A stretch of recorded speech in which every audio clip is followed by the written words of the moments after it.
Chapter 394. Inside the cave, there were twists and turns.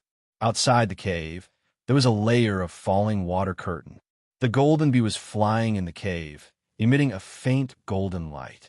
It was especially conspicuous in the dark cave. It was silent, like a strange firefly. The bee was flying towards the center of the cave, as if it was attracted by something. "Good boy. You really know how to choose a place. So you were hiding here." Ming Tian licked his lips, a sinister smile appearing on his face. "Be careful," Meng Yitong reminded. Let's see what other tricks he can play." The two of them continued to follow the bee into the cave.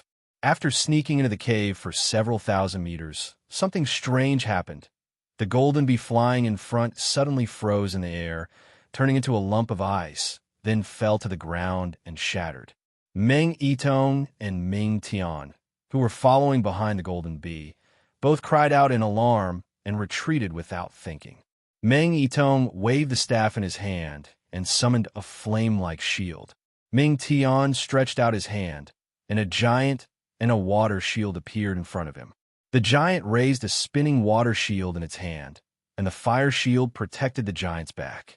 The two of them stood behind the giant and the two shields, cooperating with each other.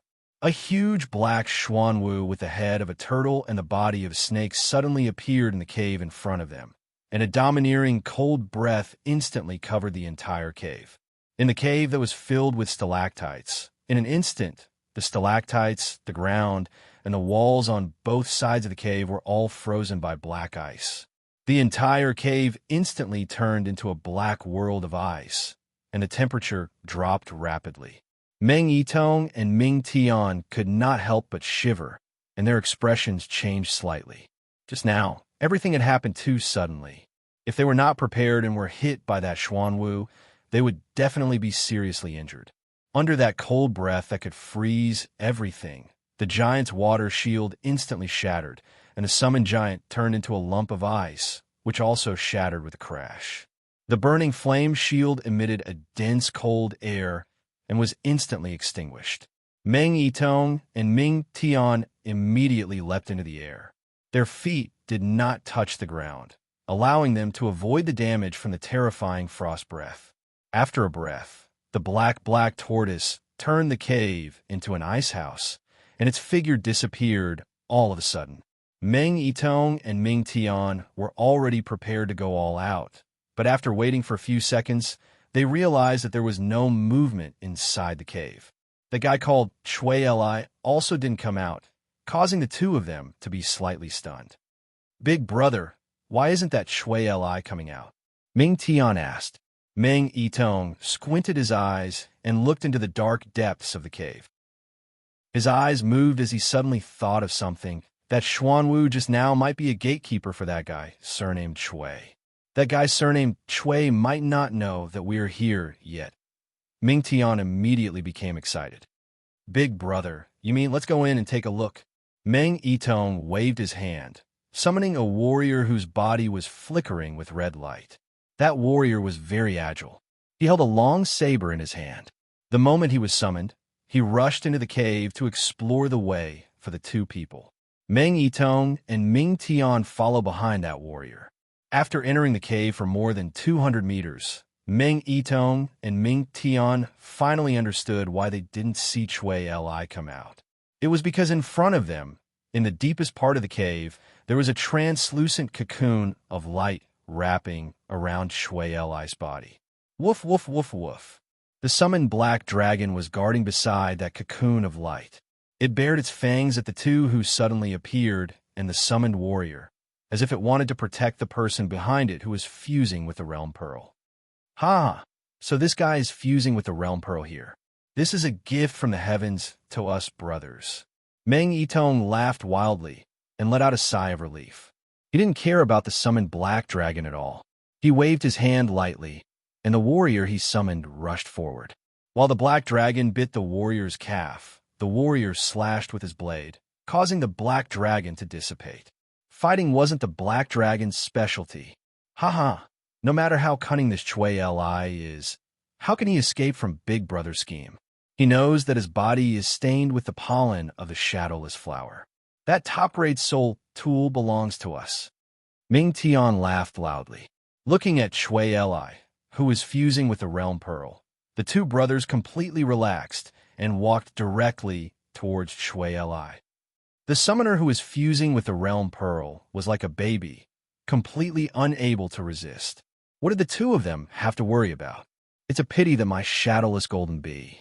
It's not easy to raise one, but it was destroyed by this guy. Meng Yidong shook his head regretfully. As long as we get that top-grade soul tool, one shadowless golden bee is nothing. Big Brother can even raise a box of them in the future. Ming Tian grinned. Haha, that's true.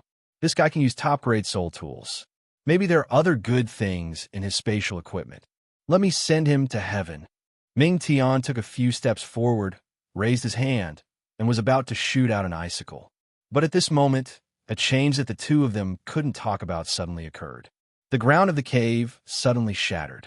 For giant arms and 4 devil vines that flickered with a faint red light drilled out from the ground. The 4 giant arms and 4 devil vines almost simultaneously grabbed and entangled the legs of the two people, making them unable to move. Golden light flashed on the ground. 2 circle prison spells were activated. Together with the giant arms and devil vines, the two people were unable to move in an instant. Just a split second was enough. Just as the two people's expressions changed, light and shadow flickered beside Ming Tian, who was about to deal with Chui Li. In an instant, Xia Pingan's figure appeared. Xia Pingan raised his greatsword high and aimed it at Ming Tian, fiercely chopping down. When the light and shadow flickered, it was because Xia Pingan moved. The greatsword fell, so his figure was suddenly revealed. It turned out that Ming Tian had already walked in front of Xia Pingan with his greatsword raised high. Xia Pingan was waiting for someone to deliver himself to his door. It was too fast, and there was no time to react at all. One was waiting to strike, while the other was unknowingly walking under the blade of the guillotine. In that split second, Ming Tian's astonished expression was still on his face, and before he could react, the giant sword had easily split him in half from head to toe. Crash! Ming Tian's spatial equipment exploded. Gold coins, realm beads, and all kinds of strange things exploded all over the ground. Meng Yitong's reaction speed was fast. The moment his legs were entangled by the giant's hands and devil vines, his whole body suddenly burst into raging flames. That flame was very terrifying. It immediately dissipated the devil vines entangling his legs, and at the same time burned the giant's hands. The moment Ming Tian was killed, Meng Yitong fiercely stomped one of his feet on the ground. A large number of sharp metal thorns emerged from the ground. With a boom, the prison circle spell was destroyed. That large number of metal thorns, with Meng Yitong as the center, suddenly spread out like a ripple. It attacked everything in the cave indiscriminately. Even the warrior he summoned was instantly turned into light and dissipated under the attack of the metal thorns that suddenly emerged from the ground. The light cocoon that was originally fusing with the realm beads was also shattered by the metal thorns. When the light cocoon disappeared, the Xia Pingan inside the light cocoon suddenly turned into an assassin wrapped in black clothes. That assassin stepped on the metal thorns on the ground. His figure was like a nimble flying smoke. He also rushed towards Meng Yitong. A cold light appeared in his hand and went straight for Meng Yitong's throat. That light cocoon just now was only an illusion. And in the illusion, there was also an assassin that looked like Xia Pingan. But Xia Pingan was even faster than the assassin. After killing Ming Tian with a single blow, Xia Pingan rushed towards Meng Yitong. Almost at the same time that Meng Yitong's body burst into flames and his foot stomped on the ground to destroy the prison circle spell, Xia Pingan roared. The giant sword in his hand swept over, not giving Meng Yitong even half a second to react. Kill! Xia Pingan was like a god descending from the heavens. His hair fluttered and his eyes shone brightly. With a single blow, he cut off several of the metal thorns that Meng Yitong had summoned in front of him. The tip of the top-level soul tool passed through Meng Yitong's neck without any obstruction. Bang! Meng Yitong's body turned into a cloud of black mist and dissipated. The head that was sent flying by Xia Pinggan's sword turned into a tree stump. At the same time, 300 meters away, Meng Yitong's figure suddenly staggered out from the cloud of black mist. Meng Yitong's face was pale gold, and he was in a sorry state. He spat out a mouthful of blood and looked in Xia Pinggan's direction in fear. Then he turned around and ran. His figure turned into light and flew out of the cave. Damn! Substitution technique. Xia Pinggan did not expect that Meng Yitong would have such a secret technique. He did not even think about it and chased after Meng Yitong. Meng Yitong was already scared out of his wits and did not have the heart to continue fighting. Moreover, his body seemed to be injured and he only wanted to escape. It had to be said that if a sixth Sun Realm summoner really wanted to escape, other summoners of the same level would not be able to catch up, especially the current Xia Pinggan, who was actually only a 5 Sun Realm summoner. By the time Xia Pinggan chased out of the cave, that Meng Yitong had already disappeared into the void of the canyon outside. It was too late to catch up. Xia Pinggan did not give chase and quickly returned to the cave. He looked at the items that Meng Tian's spatial equipment had dropped on the ground. His eyes moved, and with a wave of his hand, he stored all those items into his spatial equipment. In the next second, Xia Pinggan also stored the summoned assassin and giant into the secret mandala. His figure flashed, and he disappeared. Chapter 395. A top-notch soul tool that only relied on strength and not FALE to chop off the head of the Mantis blade bug and break through its body's defense. The man wearing a red mage robe, sitting on the high seat, his hand that was holding the crystal wine cup froze. His entire person revealed a dignified expression. His brows were slightly knitted together. His body leaned forward and placed one hand on his knee. He narrowed his eagle-like sharp eyes and stared at Meng Yitong, who was standing in front of him. His voice was abnormally calm. Meng Yitong, do you know what you were saying? This kind of soul tool, even in the entire Immortal City, there are only a few that can be seen. Did you see it with your own eyes? Meng Yitong's face was somewhat ashen, but he still gritted his teeth and nodded. Indeed, I saw it with my own eyes. That soul tool is a rarely seen giant sword. Its sharpness is unparalleled. Oh, tell me, how did you see it? My brother and I were exploring the Black Wind Canyon and coincidentally met an outer sect disciple of the 10,000 Gods sect called Shui Li. We went together with that person, and after the three of us entered a cave together, the two of us first found that giant sword soul tool in the cave. Speaking until here, Meng Yitong's face revealed grief and indignation. I didn't expect that Shui Li to be such a despicable, shameless, and treacherous villain. He forgets righteousness for the sake of profit. After seeing that giant sword, he realized that the giant sword's power was limitless. He used the excuse of admiring it and tricked the giant sword from my brother's hands to his own. Then he suddenly attacked my brother and killed him with just one slash. I was caught off guard and was also heavily injured. I was only lucky to escape with my life, so I hurriedly rushed to the Immortal City to report to Deacon Ling. Oh, didn't you say that the giant sword could chop off the head of the Mantis blade bug? Don't tell me that after that Shui Li killed your brother and injured you, he also killed 3 Mantis blade bugs in front of you? The man wearing a red mage robe, sitting on the high seat, was not so easily fooled. After hearing Meng Yitong's words, his mouth revealed a mocking smile and asked again. If a newbie who had just entered the industry obtained something good, it was indeed possible for them to be tricked. However, who were the people who came to the god-slaying bug world? These 6 Sun Realm summoners were all veterans. They had seen all sorts of dangers. These fellows who were about to turn into spirits would actually be able to unsuspectingly lend a supreme-grade soul tool to a companion they had just met to admire it, and then be tricked. This matter was full of suspicious points, and this suspicious point just happened to explain how Meng Yitong knew that person called Shui Li, and how that top-grade soul armament ended up in Shui Li's hands.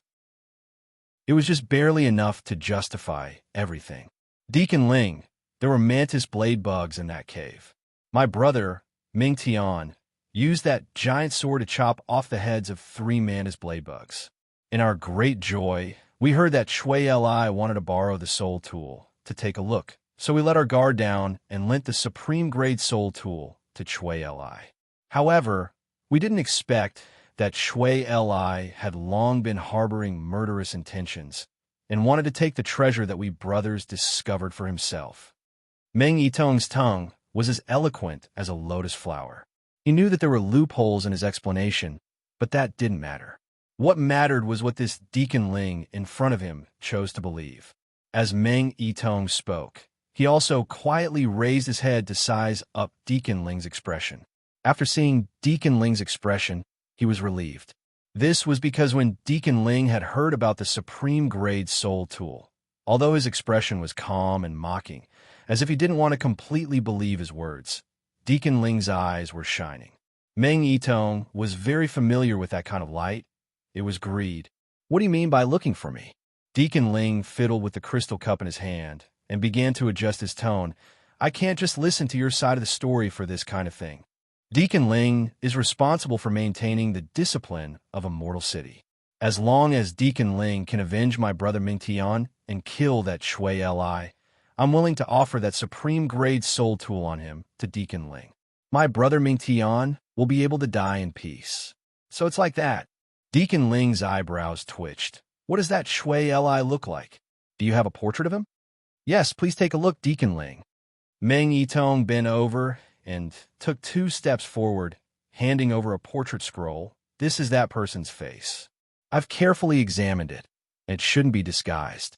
However, whether that person's name is Shui Li or not still needs to be investigated. That person's heart is like a snake's and extremely vicious, so it's possible that he's using an alias. Deacon Ling unfolded the portrait, which was precisely Shui Li's appearance. He looked refined and cultured, and at least from his appearance, he didn't look like the kind of person who would resort to unscrupulous means. Deacon Ling took 2 glances at the portrait before looking at Meng Yitong. The corner of his mouth twitched. All right, I understand. Meng Yitong took another step forward. Deacon Ling, can you issue a bounty? I'm willing to offer 2 million gold coins as a reward. Deacon Ling's expression immediately turned cold. He glanced at Meng Yitong with an unkind gaze. His gaze was as cold as a blade. The aura on his body immediately pressed over. Are you telling me what to do? Meng Yitong's hair stood on end, as if a slippery and cold poisonous snake slid down his collar from his back. His entire body was covered in cold sweat. Although there was only a difference of 1 realm between the 6th Sun realm and the 7th Sun realm, the disparity in strength between the 2 parties was extremely large and difficult to bridge. When facing a 7th Sun realm expert, a 6th Sun realm expert would feel powerless and weak like a child facing an adult. Meng Yitong hurriedly took 2 steps back and lowered his head. I don't dare. Everything will be decided by Deacon Ling. You can leave. I understand this matter. I'll deal with it according to the situation. Deacon Ling impatiently waved his hand, already giving the order to leave. Then I'll take my leave. Meng Yitong retreated and left the room. Then, under the guidance of the 2 summoned servants, he left Deacon Ling's mansion in Undying City. After walking out of Deacon Ling's mansion, Meng Yitong heaved a sigh of relief. Deacon Ling did not return Shui Li's portrait, which actually meant that Deacon Ling had already taken over this matter. Once he returned to Undying City, he hurriedly came to look for Deacon Ling. Meng Yitong had no choice but to strike first to gain the upper hand. If Shui Li returned to Undying City first to report him and Ming Tian, according to the rules of Undying City, he and Ming Tian would be charged with the death penalty for robbing and killing a fellow sect member. Once such an outcome occurred, even if he did not die, he could only escape from Undying City in the future and flee to the ends of the world, ready to face the 10,000 God sect's bounty at any time. Therefore, Meng Yitong threw caution to the wind. Fortunately, the top-grade soul weapon in Shui Li's hand was enough to make Shui Li die without a burial place. After Meng Yitong left Deacon Ling's mansion, he did not go far. Instead, he went to a nearby restaurant and ordered some wine and dishes. Then, he stared at Deacon Ling's mansion. However, after more than 10 minutes, Meng Yitong saw a figure flying out of Deacon Ling's mansion. The figure was like lightning, flying towards the Hall of Affairs in the city. Meng Yitong finally let out a long sigh of relief. Once Chui Li was wanted, in the end, even if Chui Li had the chance to report him, Meng Yitong would not be able to testify. Then, both sides would have something to talk about, and he would not fall into a desperate situation. You think you're so great, just because you have a top-grade soul weapon? You'll soon know what it means to have a sinister heart. Meng Yitong narrowed his eyes and muttered to himself, revealing a cold smile on his face. And just as Meng Yitong was drinking wine in the restaurant, Xia Pingan, who had chased Meng Yitong all the way here, had almost reached the outskirts of Undying City. Once Child of Fortune was far away, he could not lock onto his target. However, the Black Dragon could always sense Meng Yitong's aura. Xia Pingan had chased after Meng Yitong all the way here. The 5-Sun Realm Xia Pingan's flying ability was not inferior to the 6-Sun Realm Meng Yitong's, so he did not catch up halfway. Seeing that Meng Yitong actually went straight to Undying City without any scruples after leaving Blackwind Canyon, Xia Pingan became more cautious and completed a transformation midway. At this moment, Xia Pingan was no longer that refined Chui Li. Instead, he had already changed his appearance. He had turned into a bald man with thick eyebrows, big eyes, and a horse on his arm. He wore a summoner's armor and was over 2 meters tall. He was completely different from Xia Pingan and Chui Li's previous appearance. Xia Pingan did not know why he had transformed into such an appearance.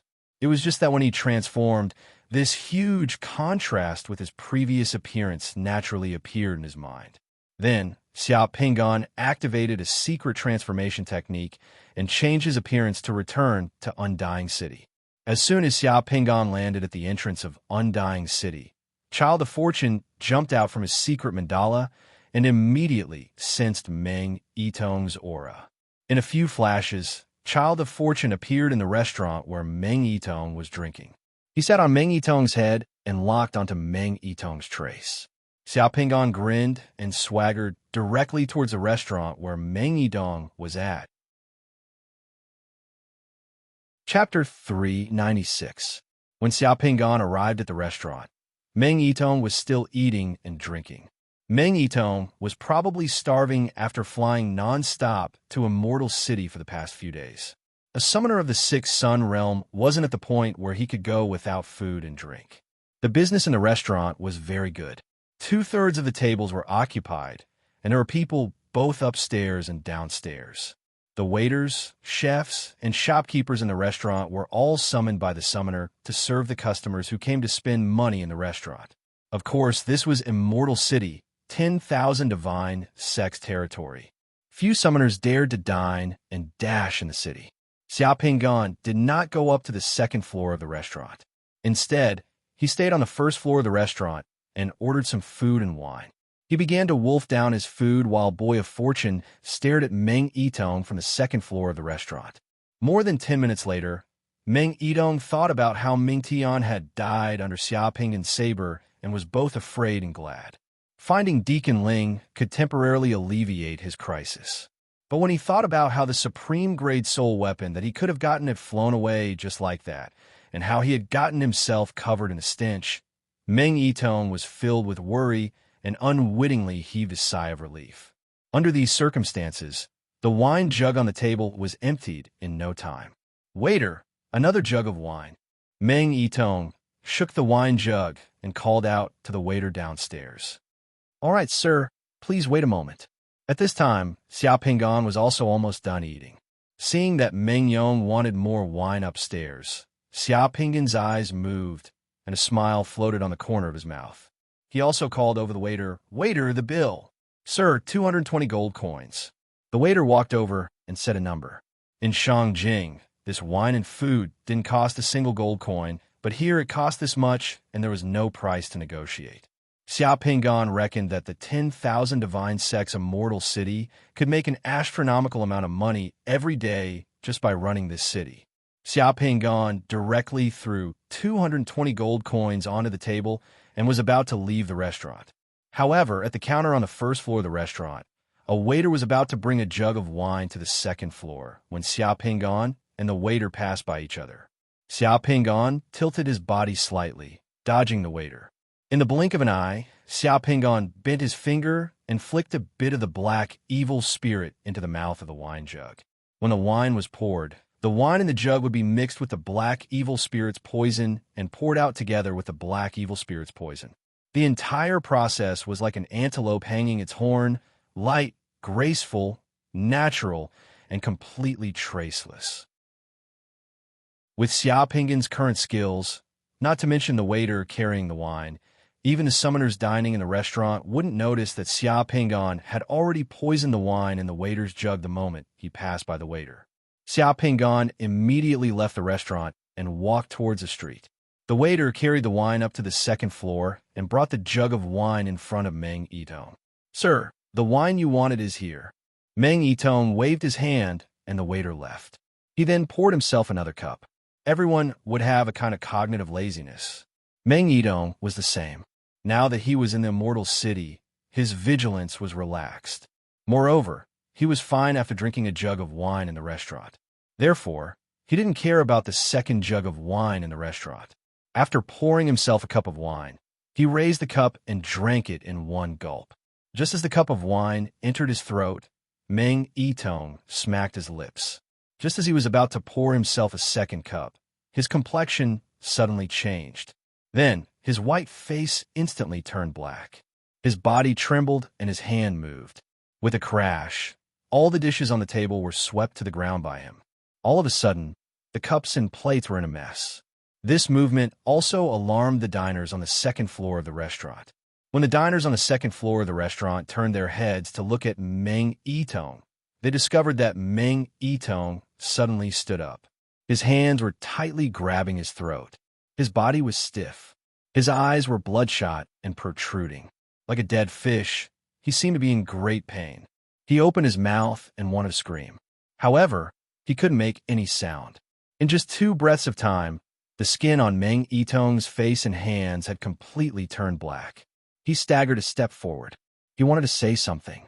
Then, all the diners on the second floor were shocked to see that Meng Yitong's hair, fingers, and skin began to turn into black sand and flowed down from his body. Meng Yitong was like a person piled up by sand. He used his last frightened expression to see his hands and body turning into black sand bit by bit. With a crash, they scattered all over the ground. Only his clothes, shoes, and other things on his body were still intact. However, they were also covered by the black sand. Outside the restaurant, Xia Pingan was already half a street away. He didn't look back, and his footsteps didn't stop. He just watched all this coldly through Boy of Fortune. If a truly powerful killer wanted to kill someone, he didn't need to be earth-shattering. He only needed to do something insignificant at the right time and in the right environment. Killing someone could be as light as the wind and clouds. It was also important to pay attention to the right time, place, and people. Eliminating scum, in fact, didn't need to pay too much attention. The black poison matched that trash just right. It could be considered as getting rid of a scourge for the world. And thinking that he had almost turned into Meng Yitong's current appearance, Xia Pingan also had some palpitations. Such a terrible poison was really impossible to guard against. Black poison. Some of the summoners who were eating on the second floor of the restaurant screamed in horror. Then, all the summoners bounced up from their chairs like springs under their buttocks. No one dared to move their chopsticks to drink. The words black poison were too powerful. It was like a horrible curse. Not only the people on the second floor of the restaurant, but even the diners on the first floor were startled when they found out what was going on upstairs. On the second floor of the restaurant, following Meng Yitong's death, his spatial equipment also dropped. With a crash, the gold coins, realm beads, divine sense crystals, his soul tool, magic staff, and some other strange things in his spatial equipment all fell to the ground and mixed together with the black sand on the ground. There were too many gold coins. As the gold coins poured out, the floor of the restaurant couldn't bear the huge weight. In just 2 short moments, the entire second floor of the restaurant collapsed under the weight of the gold coins. The entire restaurant was in chaos. Be careful, the food and drinks in this restaurant have black fiend poison. Everyone quickly retreat. A summoner shouted.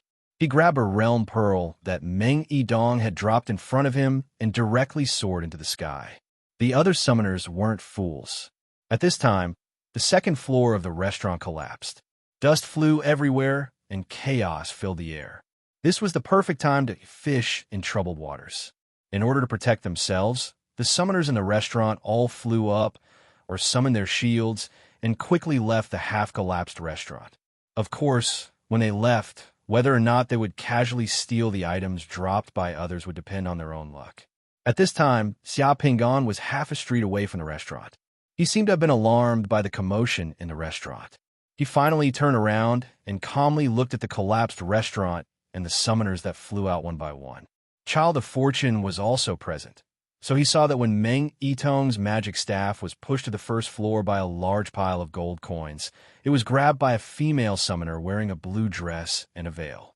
Then in the next second, that female summoner directly flew up. Without stopping for half a second, she actually flew out of Undying City.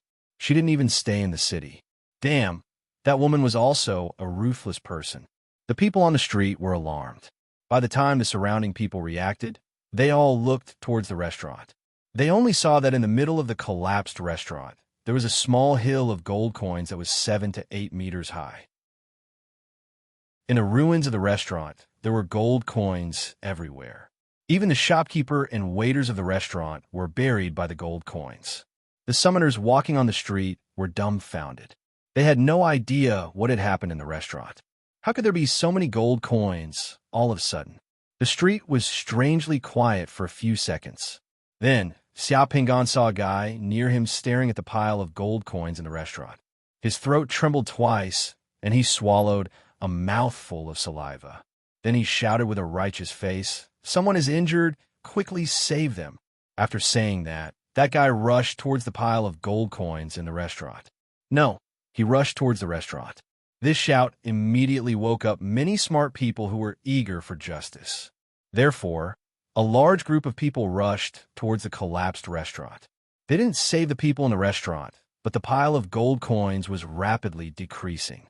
A few minutes later, when the summoner of 10,000 Sacred Clan who was in charge of maintaining order in the city arrived, there was less than 1/10 of the gold coins left in the restaurant.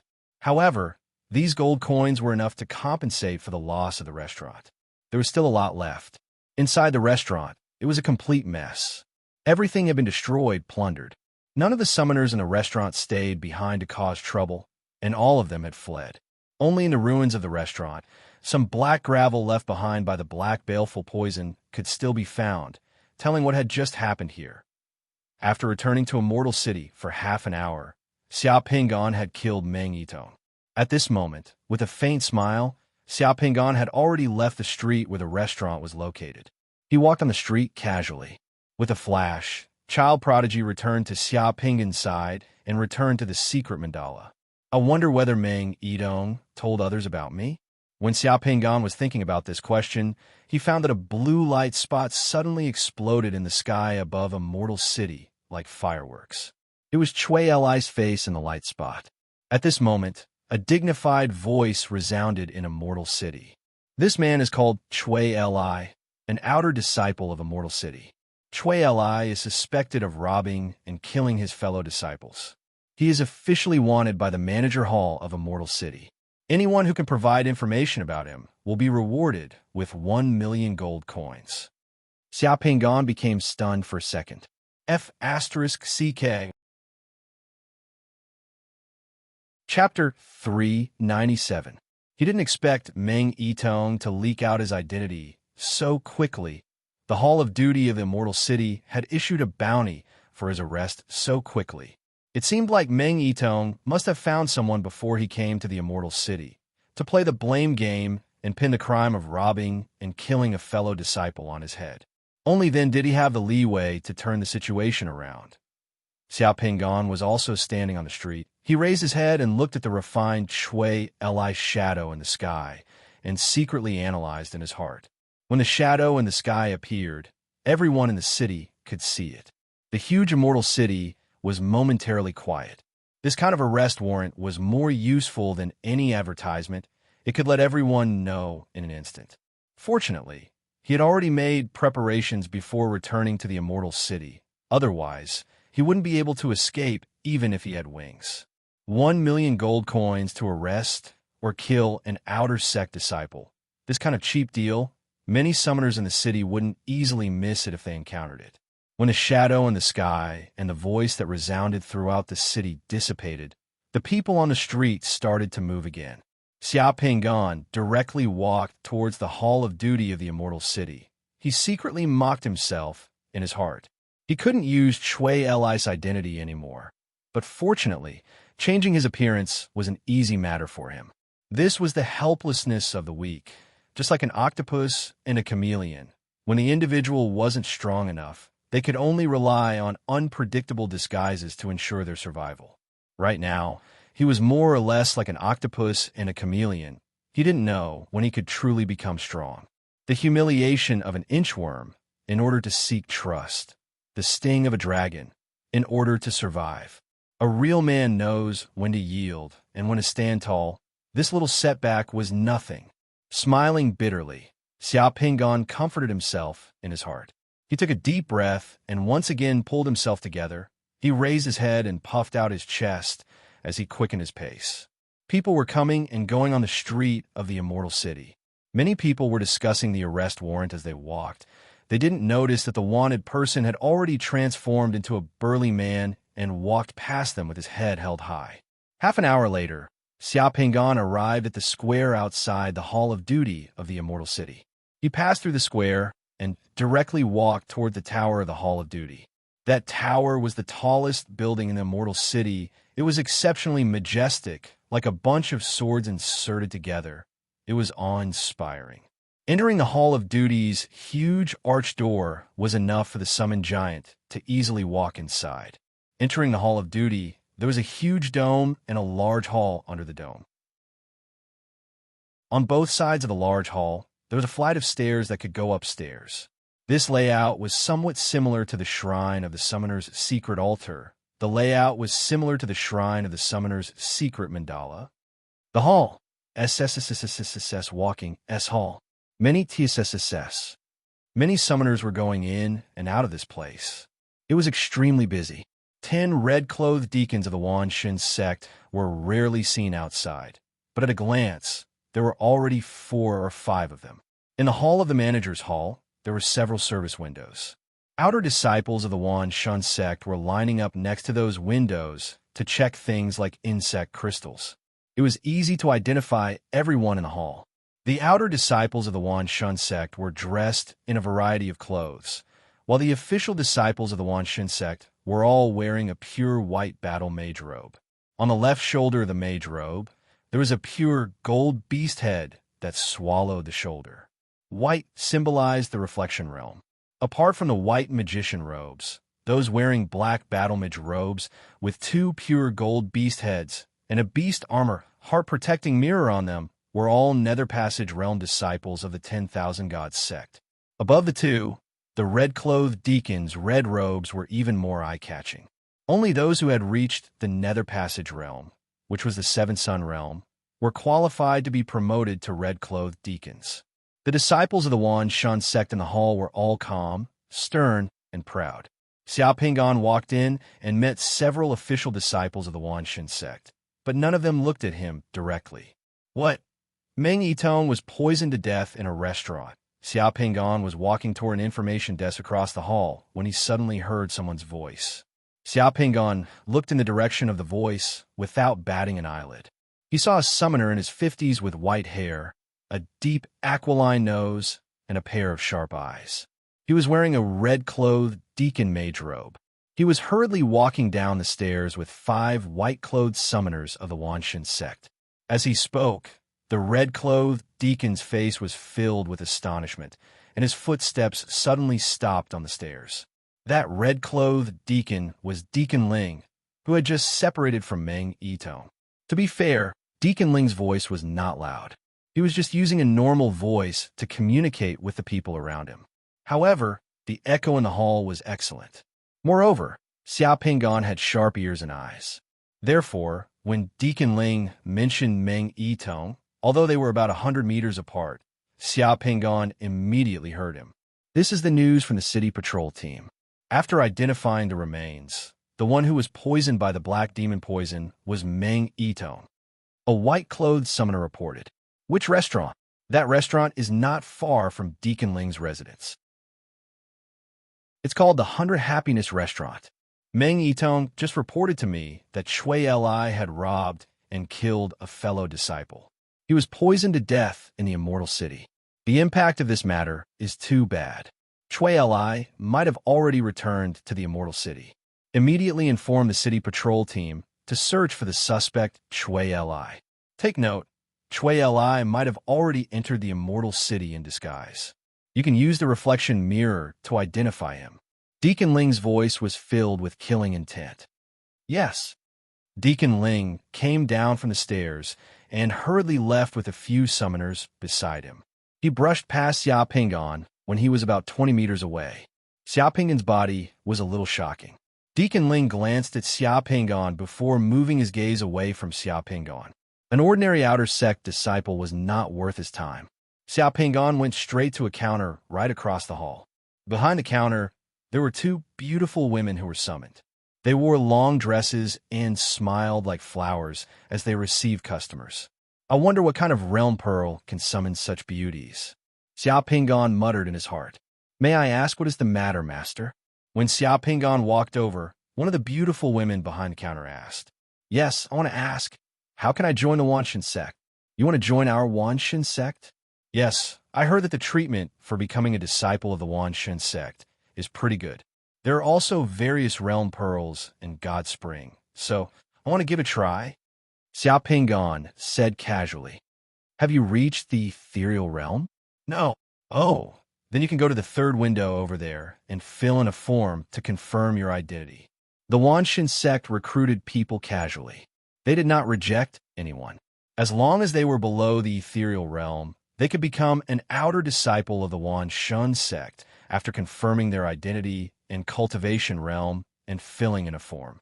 The treatment was the same as what Xia Pingon knew. As long as they had enough insect crystals, they could become an official disciple of the Wanshin sect. Xia Pingon had just written the name of his new avatar, Dragon Fantasy, on a form when he saw Liang Tian, who had brought them to the Immortal City, and another red deacon walking in from outside the tower of the manager hall. Seeing the two red deacons walking together, the surrounding disciples of the Wanshan sect saluted and made way. In the world of summoners, strength was everything. You could not respect their identity, but you must learn to respect the strength of the strong. Brother Liang Tian, this matter is a bit tricky. Lord Yu wants us to search for experts who can forge soul tools and various soul tools. He said that the higher-ups urgently need them. However, there are only a few people who can forge soul tools in the Immortal City, and they are all old faces. It is impossible for them to join our Wanshin sect. If they wanted to join, they would have done so long ago.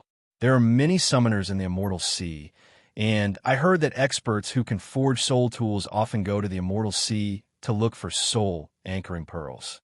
Brother Liang Tian and the Red Deacon chatted about official matters as they walked up the stairs quickly. Although their voices were soft, there was nothing to hide. Brother Zhao, do you know why Lord Yu is so anxious to find experts who can forge soul tools? I heard that the Wanshin planet urgently needs soul tools, and there are some strange movements in several abysses. The two did not pay attention to Xia Pingon at all. They walked quickly and chatted softly as they walked up the stairs. Xia Pingon glanced at their backs, then rubbed his chin thoughtfully and smiled. Soul tools. This is my specialty. The orthodox successor of the soul refining secret technique. The Wanshin sect is in urgent need of soul tools and experts who can forge soul tools. Interesting. Chapter 398. All right, from now on, you are an outer disciple of the Wanshan sect. As long as you collect 200 Reflection Realm and 1 Nether Passage Realm Insect Crystal, you will be qualified to join the Wanshan sect and officially become a disciple of the Wanshan sect. But there is one thing Those insect crystals can only be obtained from killing insects in the underground of the immortal city. If you bought or exchanged insect crystals or obtained them from other places, we will not recognize them. Before you enter the Nether Passage realm, this test will be in effect. The beauty behind the counter received the entry form that Xia Pingan filled out and explained to Xia Pingan in a soft voice. Liang Tian and the red-clothed deacon had already disappeared behind stairs.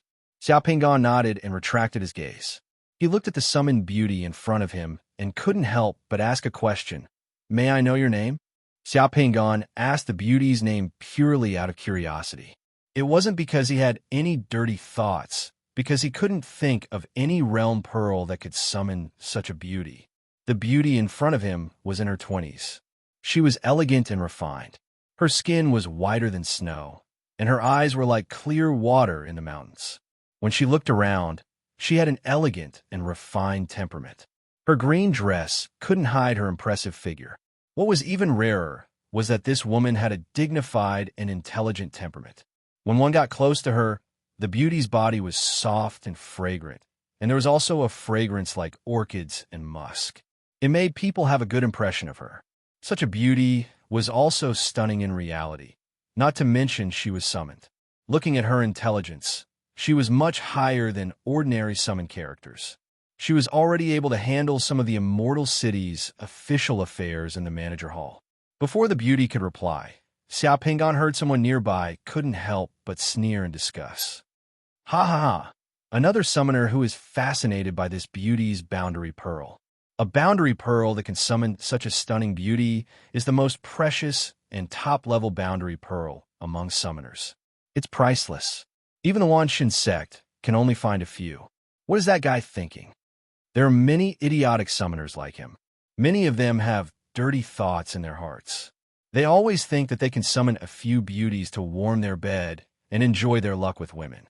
If this beauty realm pearl is so easy to obtain, why would one shun sect use it as a front here?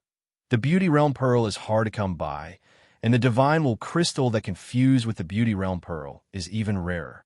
It's already good enough that we can feast our eyes on such a summoned beauty. That's true.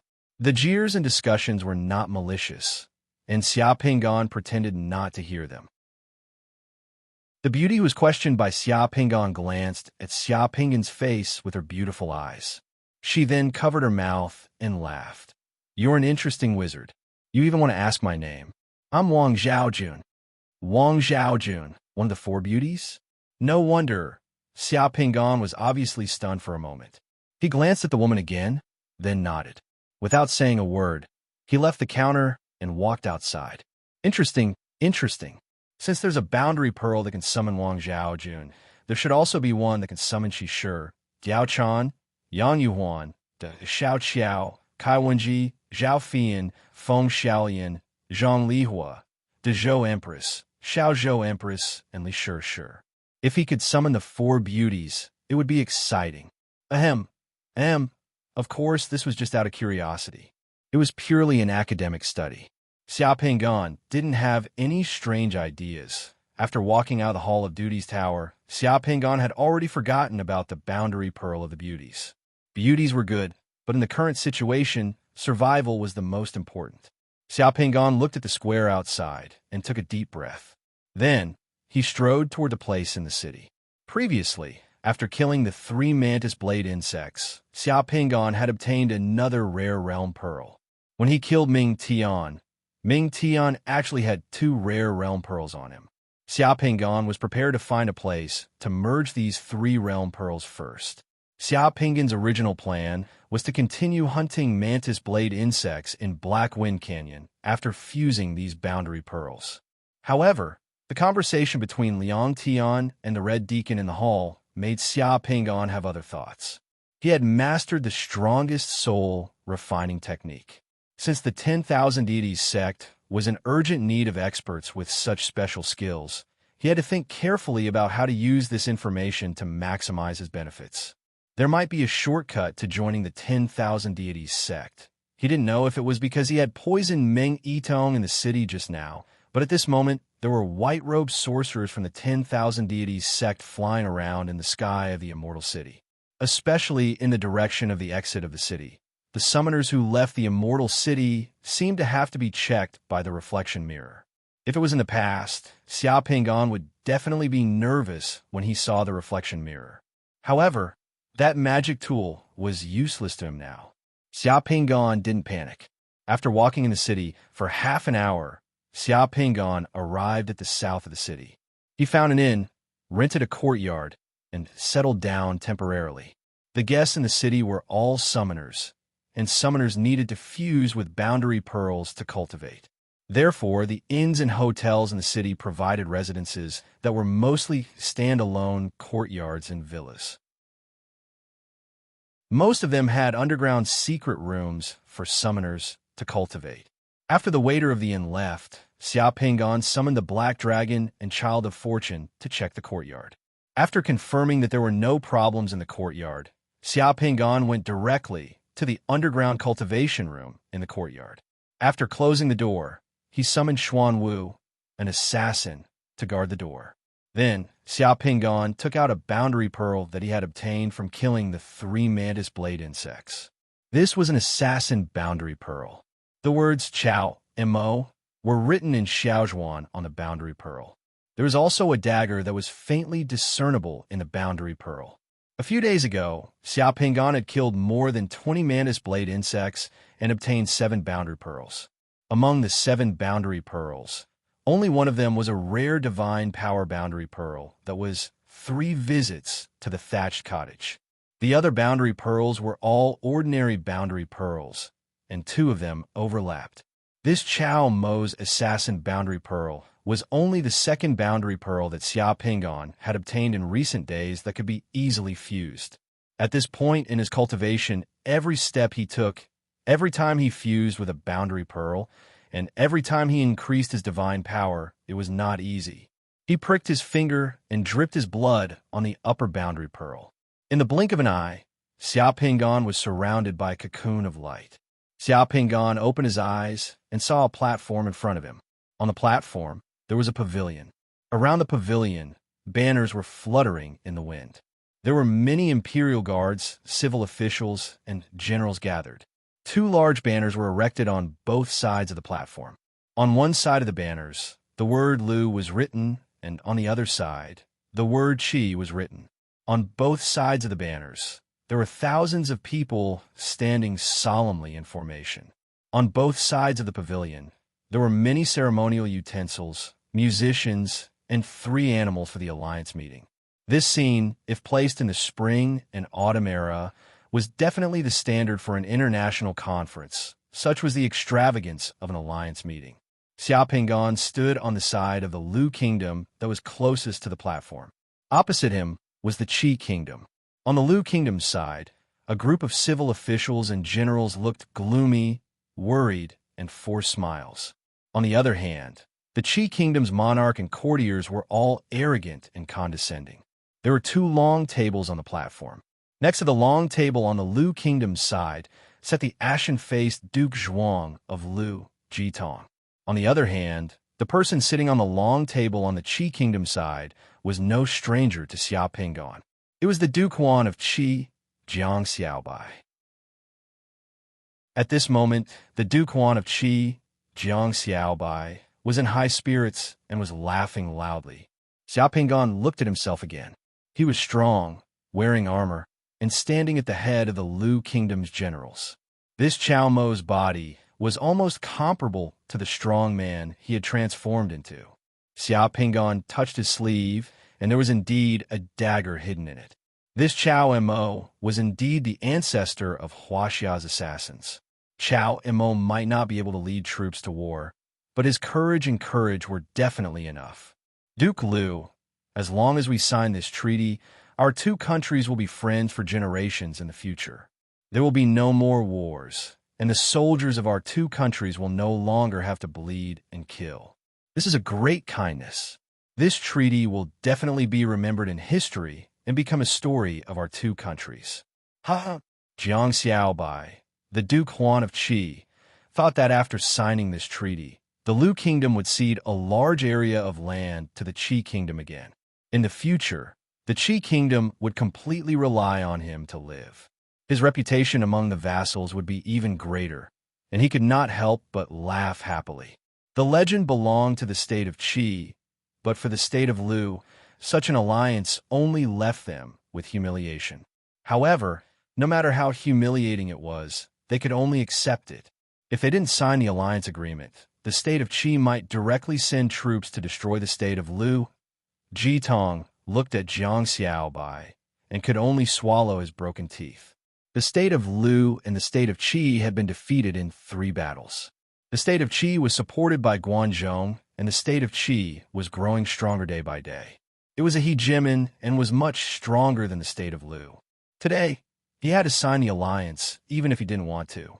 Thinking of the 3 battles and 3 defeats with the Qi kingdom, Jitong could not help but helplessly look at Xia Pingon. He sighed in his heart and was about to pick up the pen. At this moment, Xia Pingon moved. He suddenly stepped out of the Lu kingdom's ranks. Chao Mo had a strong physique, and 1 step of his was equivalent to 3 steps of others. Xia Pingon rushed to the bottom of the steps of the platform of the alliance meeting in 1 stride. With another step, he rushed to the top of the platform and came behind the Duquan of Qi, Jiang Xiaobai. He took out the sharp dagger hidden in his sleeve and pressed it against the Duquan of Qi's back. Xia Pingon moved so fast and was so close to the platform of the alliance meeting. Moreover, it happened so suddenly that even the guard around the Duquan of Qi, Jiang Xiaobai, did not have time to react. He had already kidnapped the Duquan of Qi with the dagger. The people of the Qi kingdom were stunned. No one had expected that a minister in the small Lu kingdom would dare to harm the Duquan of Qi during the alliance meeting. The Qi kingdom was suddenly in chaos. In the sound of clang, clang, a large group of guards of the Qi kingdom pulled out their swords and surrounded the Duquan of Qi with murderous intent. The people of the Lu kingdom were also stunned. All the civil officials and generals changed their expressions. Lu Zhuanggong was so scared that his hand trembled and the pen he used to sign fell to the ground. Chao Mo, what do you want to do? A general of the Qi kingdom took a step forward and pulled out his sword, glaring at Xia Pingon. Chapter 399. Back off. Just when the guards and generals of Qi were about to surround Chao Pingyu with their sabers and swords in hand, a dignified voice sounded. Guanzhong stepped forward from the crowd of the state of Qi. Looking at the enraged guards and generals of the state of Qi, he berated, "All of you, put away your weapons and leave." Guanzhong was the prime minister of Qi, and he had great prestige amongst the ministers of the state of Qi. The furious generals and guards of the state of Qi did not dare to disobey. They all glared at Xia Pingon, put away their weapons, and hurriedly retreated. At this moment, Guanzhong was really afraid that Chao Mo would do something rash. On the other hand, on the side of Lu's state, everyone was dumbfounded. The emperors and courtiers didn't know what to do. Some of them were flurried, while others were embarrassed. They didn't know whether they should stand on Chao Mo's side or scold him.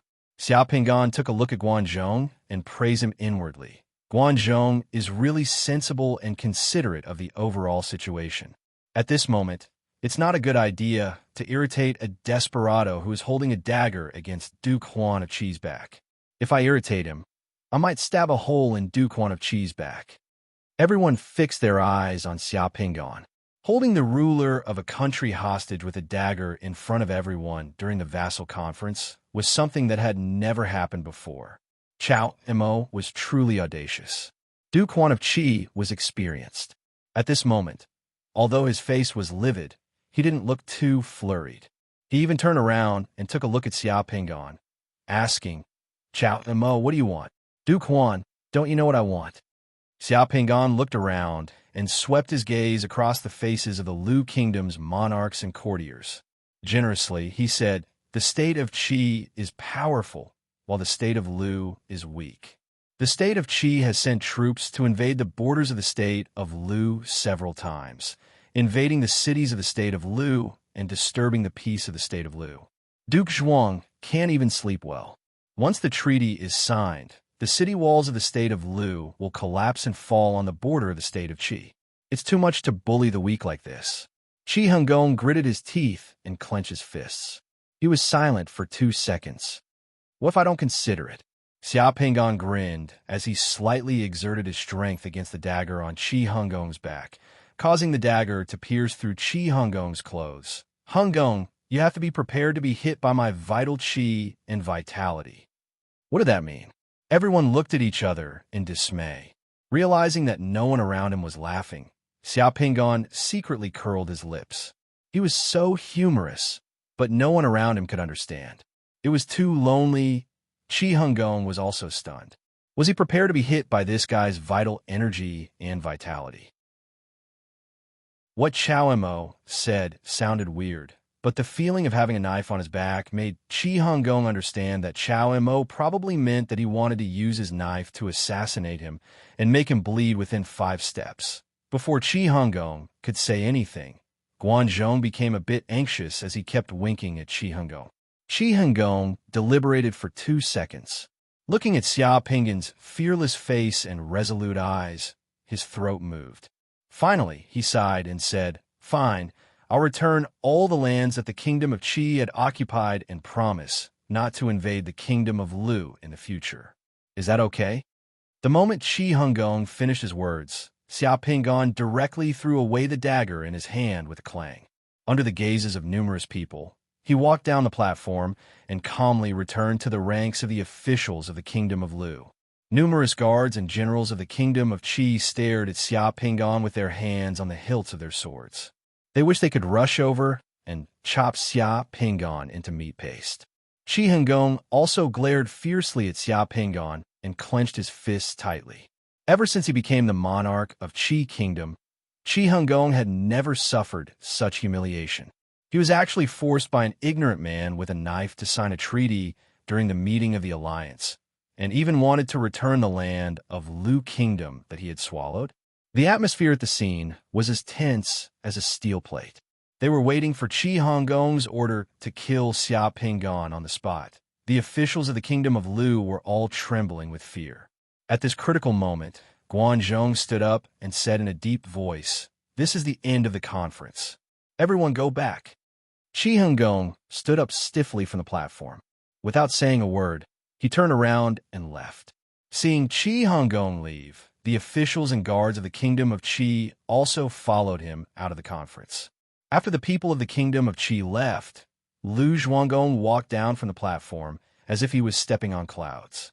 He came to Xia Pingon with a complicated look in his eyes. "Minister Chao, what should we do? If the kingdom of Qi sends troops to take revenge, how can the kingdom of Lu resist?" "Your Majesty, don't worry.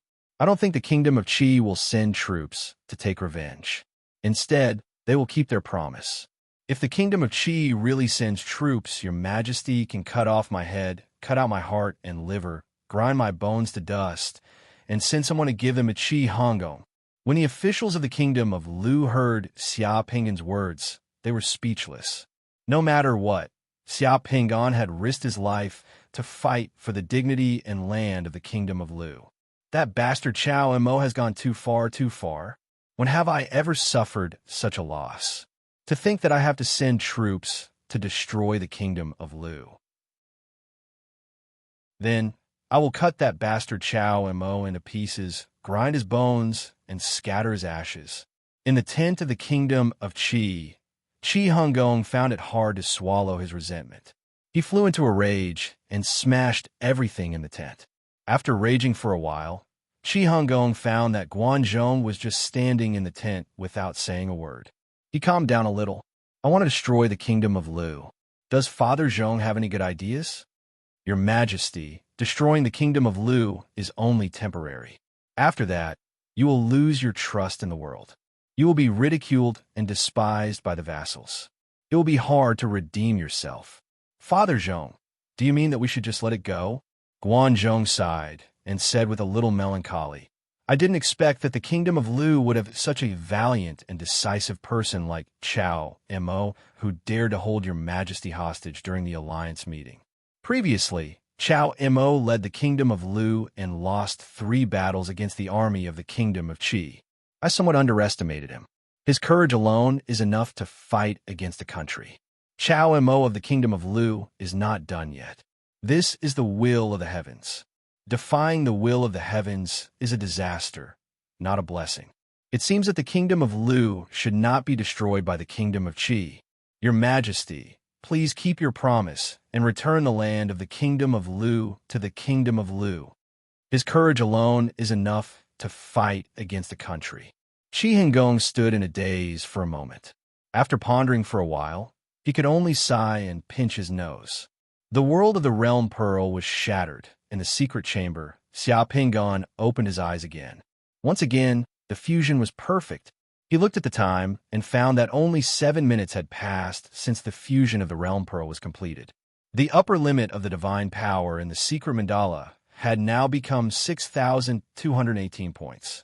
The assassin he could summon had also changed from a level 2 assassin to a level 3 assassin.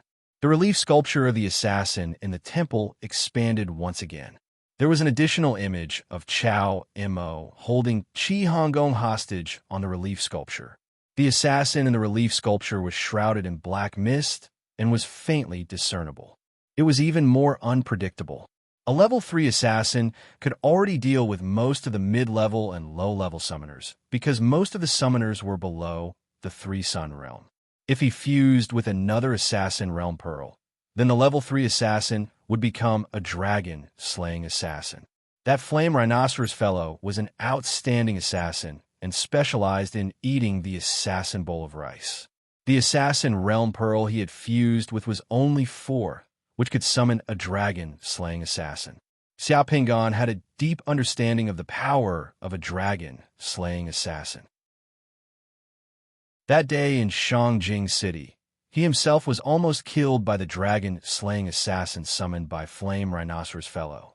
Advancing to the 6th Sun Realm required 6,930 points of divine power.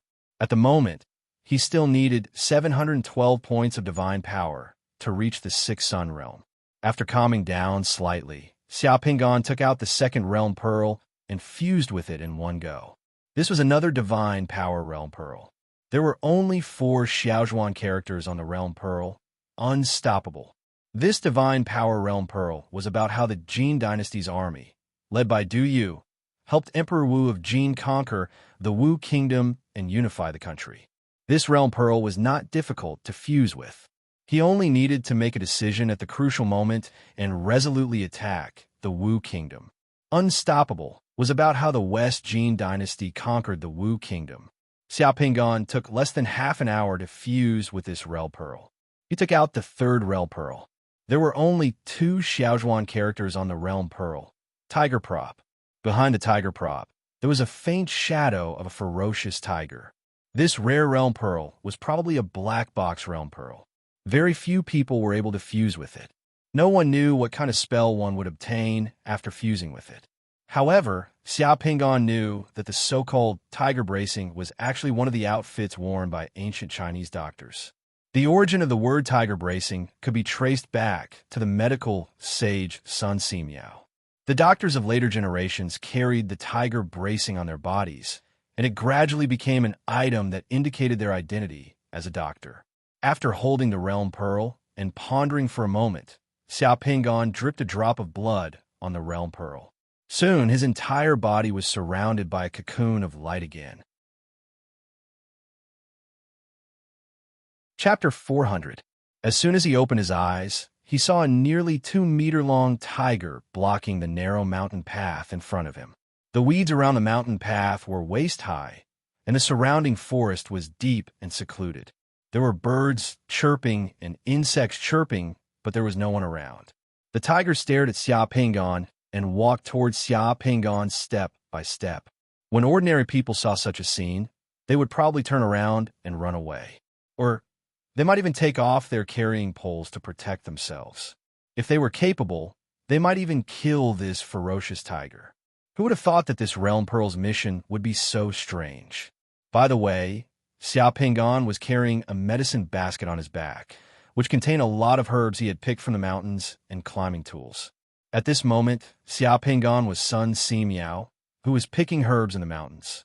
When Xia Pingon saw the tiger, he breathed a sigh of relief. The scene in front of him was similar to what he had imagined. Dr. Sun had really treated a tiger and kept it as a mount and pet. As the saying went, all things had spirits. When a dog was in danger, it could go to the police station to ask the police to save its child. When a fox had a tick on its body, it would run to the hospital to find a doctor to treat it. After a person saved an injured owl, the owl would return the favor by sending a dead rat to the person every day. These were all real things that Xia Pingon had seen on Earth. Then, the tiger in front of him encountered a problem it could not solve and came to a doctor like Sun Simiao to become Sun Simiao's mount in the future. Ayo! The tiger slowly walked over and made a muffled roar unique to wild beasts. It did not seem aggressive and kept shaking its head and wagging its tail at Xia Pingon. Xia Pingon smiled and asked directly, "You want me to treat your illness?" The tiger nodded and then opened its mouth at Xia Pingon. A fishy smell wafted over. Xia Pingon took a look and saw that there was a sharp animal bone stuck in the tiger's mouth near its throat. The place where the sharp animal bone had pierced was still bleeding, and some of the blood had started to fester. No matter how fierce the king of beasts in the mountains was, it could do nothing in the face of such an injury. It could only seek help from humans.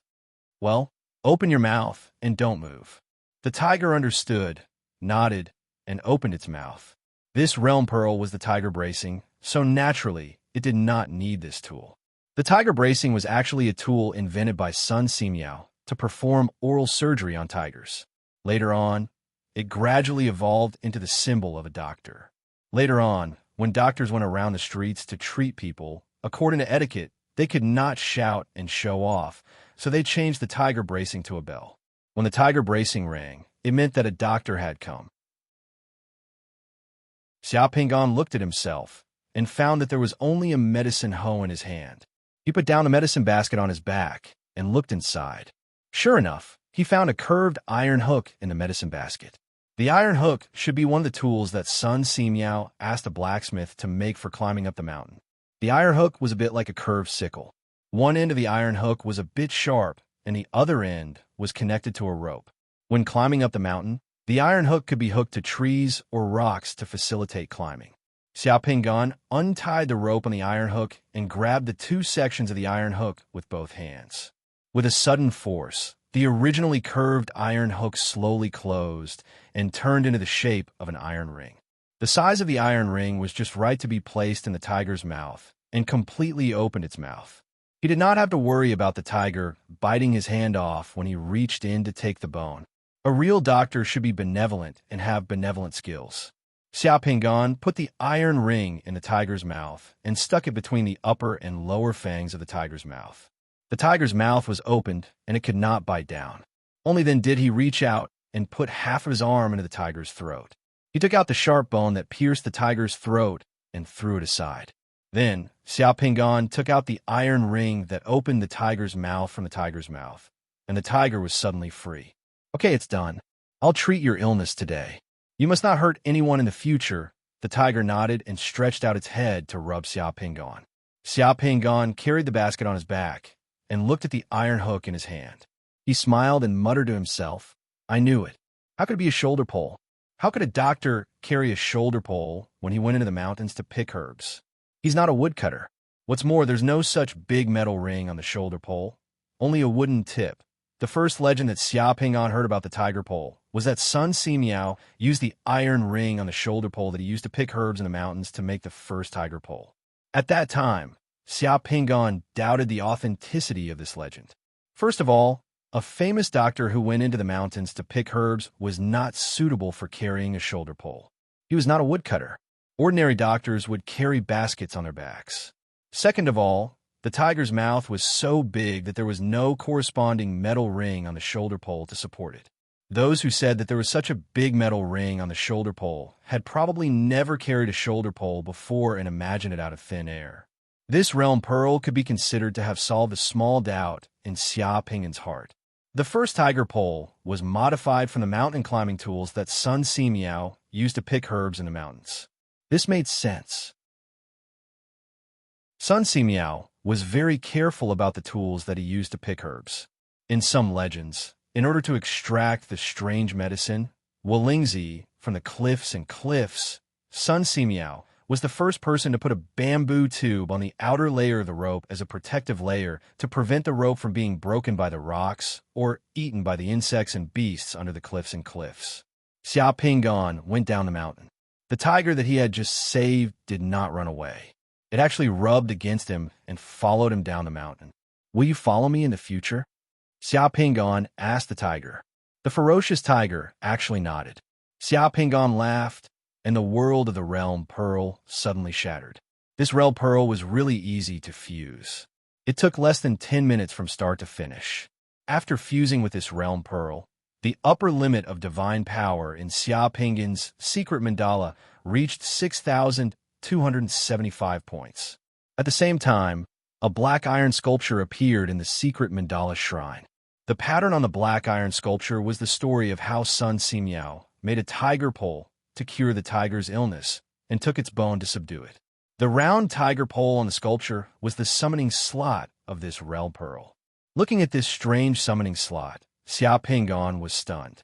Could this summoning slot be used to summon a tiger pole? What's the use of it? He injected a bit of divine power into the summoning slot. After sensing the function of the summoning slot, he was stunned. This summoning slot was indeed used to summon a tiger pole. It was just that the usage of this spell was too strange. The tiger poles that could be summoned could be big, small, or many. Its function was to restrain monsters and prevent them from being bitten. If a monster opened its mouth to bite you within a certain distance, as long as the monster opened its mouth, a tiger pole would be summoned, and the tiger pole would be able to prop up the monster's mouth and prevent it from biting you. In the secret chamber, Xia Pingon suddenly opened his eyes. It had only been a few minutes since he fused with the third realm pearl. When he thought of the funny scene of a monster being propped up by a tiger pole and unable to close its mouth, Xia Pingon couldn't help but laugh out loud. "Thank you, Medicine King Reverend Sun, for leaving such a strange realm pearl for the summoners." Chapter 401. 3 days later, in the undying sea, the sunlight in the sky shone on the sparkling and crystalline surface of the sea. The blue surface of the sea was like a deep blue gem, exceptionally deep. A school of flying fish with wings leaped out of the water from the waves, gliding on the surface of the sea. They were exceptionally lively, and their silver scales were dazzling under the sunlight. Because there were many summoners in the undying sea, summoners could be seen flying in the dark blue sky from time to time, like seagulls fishing for fish. They fell from the sky like arrows and entered the deep sea. Of course, there were also summoners occasionally breaking through the calm surface of the water, flying out of the sea and rapidly leaving. Compared to the calm surface of the sea, the bottom of the sea wasn't so calm. Instead, there were battlefields everywhere. There were many treasures in the undying sea. In the secret realms in the sea, it was said that there were divine springs for the Nether Passage realm. There were all kinds of strange beasts in the sea, such as mermen and strange insects. Those strange beasts and strange insects had boundary pearls on their bodies. There were all kinds of strange medicines in the sea. Of course, there was also a special product in the sea, the soul anchoring pearl. This soul anchoring pearl was a treasure, especially for many experts who grasped the soul-splitting secret technique and could create soul tools. The soul anchoring pearl was one of the indispensable treasures when using the soul-splitting secret technique. Just as the school of flying fish flew over the surface of the sea, a black figure suddenly soared into the sky with a splash. He flew out of the sea and arrived in the sky in an instant. This was a summoner in his 40s. His face was thin, and his expression was somewhat anxious. When this summoner flew into the sky, he swept his eyes and saw 8 or 9 summoners flying towards him. Only then did he promptly fly towards those summoners. Those 8 or 9 summoners also had somewhat anxious expressions as they flew over in a hurry. "Six, brother, I just received your message. What's the matter? You said that the situation at the bottom of the sea has changed. Did those heavenly star giant clams escape?" Among those 8 or 9 summoners flying over, one of them seemed to be the leader. He had a square face, 2 thick eyebrows, and eyes that were like copper bells.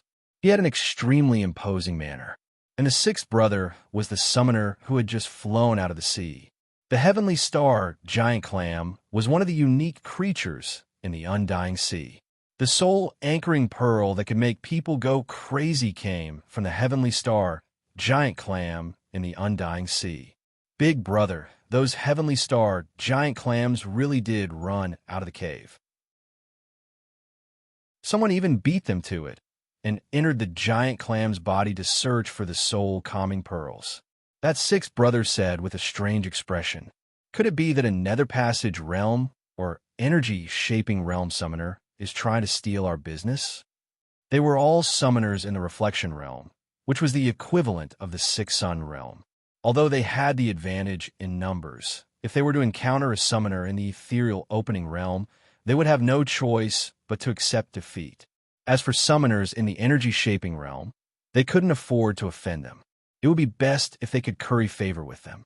2 days ago, they had discovered some heavenly star giant clams in a hidden coral cave at the bottom of the sea. However, those heavenly star giant clams were extremely difficult to deal with. If they wanted to break open their hard shells and see if there were any soul-calming pearls inside, they would have to prepare a lot of things. One heavenly star giant clam would have to use at least one precious grand fire ray to pry open its mouth. They had gone to the island to prepare all kinds of things they needed, but had the 6th brother secretly guard the cave and keep an eye on the movements of those heavenly star giant clams. Unexpectedly, they had received a message from the 6th brother, saying that the situation at the bottom of the sea had changed and that they should hurry over. These people had hurried over. It's not a nether passage realm or energy-shaping realm summoner, but a reflection realm summoner. How many people do they have? The leader asked, rubbing his hands together. He had already rolled up his sleeves and was ready to go all out. In this god-slaying bug realm, good things had to be obtained by snatching. Because they were all alone, they had suffered a lot. That was why they had slowly gathered together, calling each other brothers, and venturing into the god-slaying bug realm together. "One," the 6th brother said timidly. "What? A reflection realm summoner dares to fight over our heavenly star giant clams?" The big brother was shocked. Isn't he afraid that the heavenly star giant clams will swallow him? Or does he have a powerful soul weapon? That person is barehanded, and I don't see any soul weapon. He only knows a strange technique that makes those heavenly star giant clams unable to do anything to him, nor can they swallow him. I can't figure out the depth of that person's strength, so I sent a message to let everyone know. 6th brother, you must be joking. That celestial giant clam is an old monster that has lived in the undying sea for tens of thousands of years. Its skin is rough and its flesh is thick. Although it doesn't seem to have much attack power, that thing is extremely terrifying. It can grind away all flesh and blood. Once a summoner approaches and is swallowed into its stomach, even a nether passage realm summoner will be instantly turned into a pool of pus and blood. Even a 6th sun realm summoner, even if he has some special techniques, is still underwater. Without a powerful soul item in hand, how could he deal with the celestial giant clam with his bare hands, and even enter the giant clam's body? A female summoner wearing a blue summoner's battle robe frowned as she spoke. This female summoner's figure was extremely provocative. Her face was like a hibiscus, her lips were fiery red, her almond eyes were bright, and her shoulder-length hair was short. She looked both shrewish and indescribably charming. When she spoke, her voice was like a yellow oriole, clear and beautiful. That 6th brother suddenly became anxious and hurriedly said, "Third sister, I'm not speaking nonsense. That guy is a monster. He knows a kind of technique." After deliberately approaching those heavenly star giant clams, he deliberately attracted their attention and swallowed him. However, after those heavenly star giant clams swallowed him, they couldn't close their shells and couldn't dissolve him. He then took the opportunity to search the heavenly star giant clam stomachs.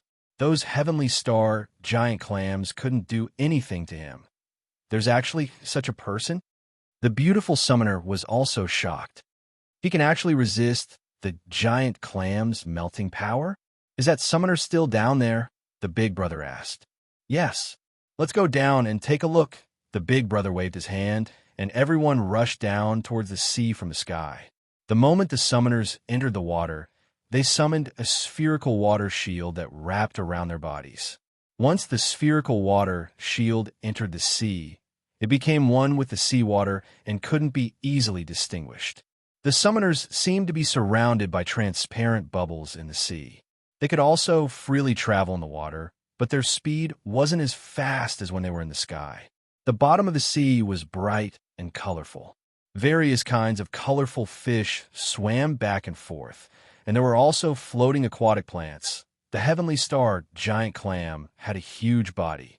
After tens of thousands, or even hundreds of thousands of years of growth in the sea of the god-slaying insect realm, it had become a monster at the bottom of the sea. Ordinary heavenly star giant clams were more than 50 meters long and more than 20 meters tall. Each heavenly star giant clam was like a strangely shaped house in the sea. The thickness of the shell on one side of the heavenly star giant clam was 5 or 6 meters thick. The layers on the shell were the testimony of time. The thickness of a shell on both sides added up to more than 10 meters. Moreover, the shell of the heavenly star giant clam was incomparably hard, even harder than steel. Ordinary magical techniques couldn't even scratch the heavenly star giant clam's shell, let alone injure it.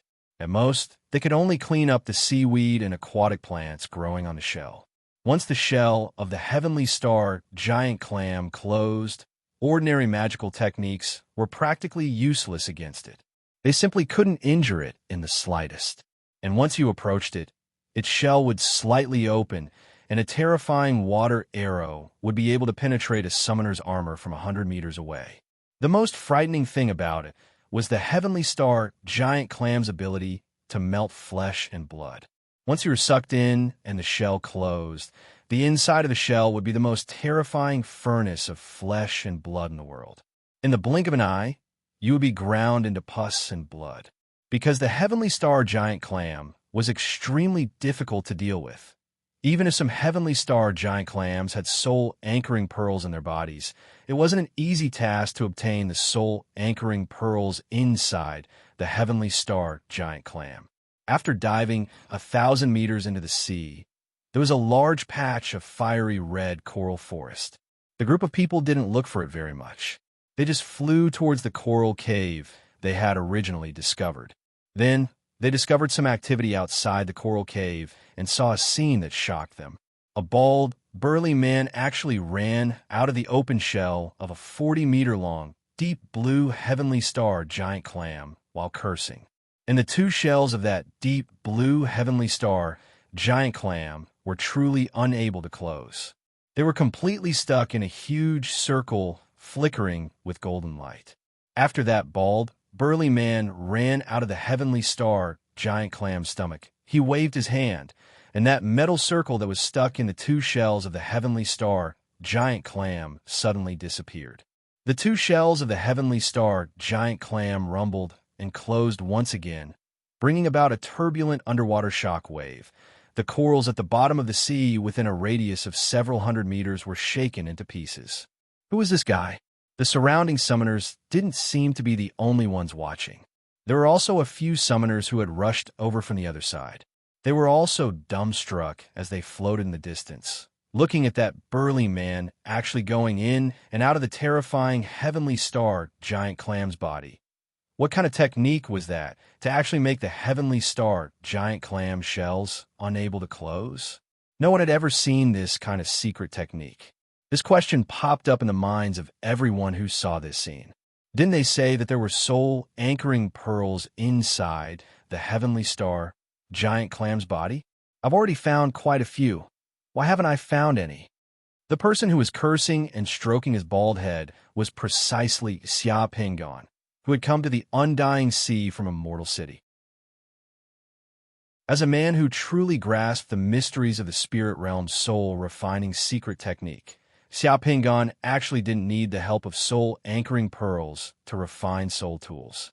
Soul-anchoring pearls were superfluous to him. Those so-called experts who needed the help of soul-anchoring pearls actually didn't have complete soul-splitting secret techniques.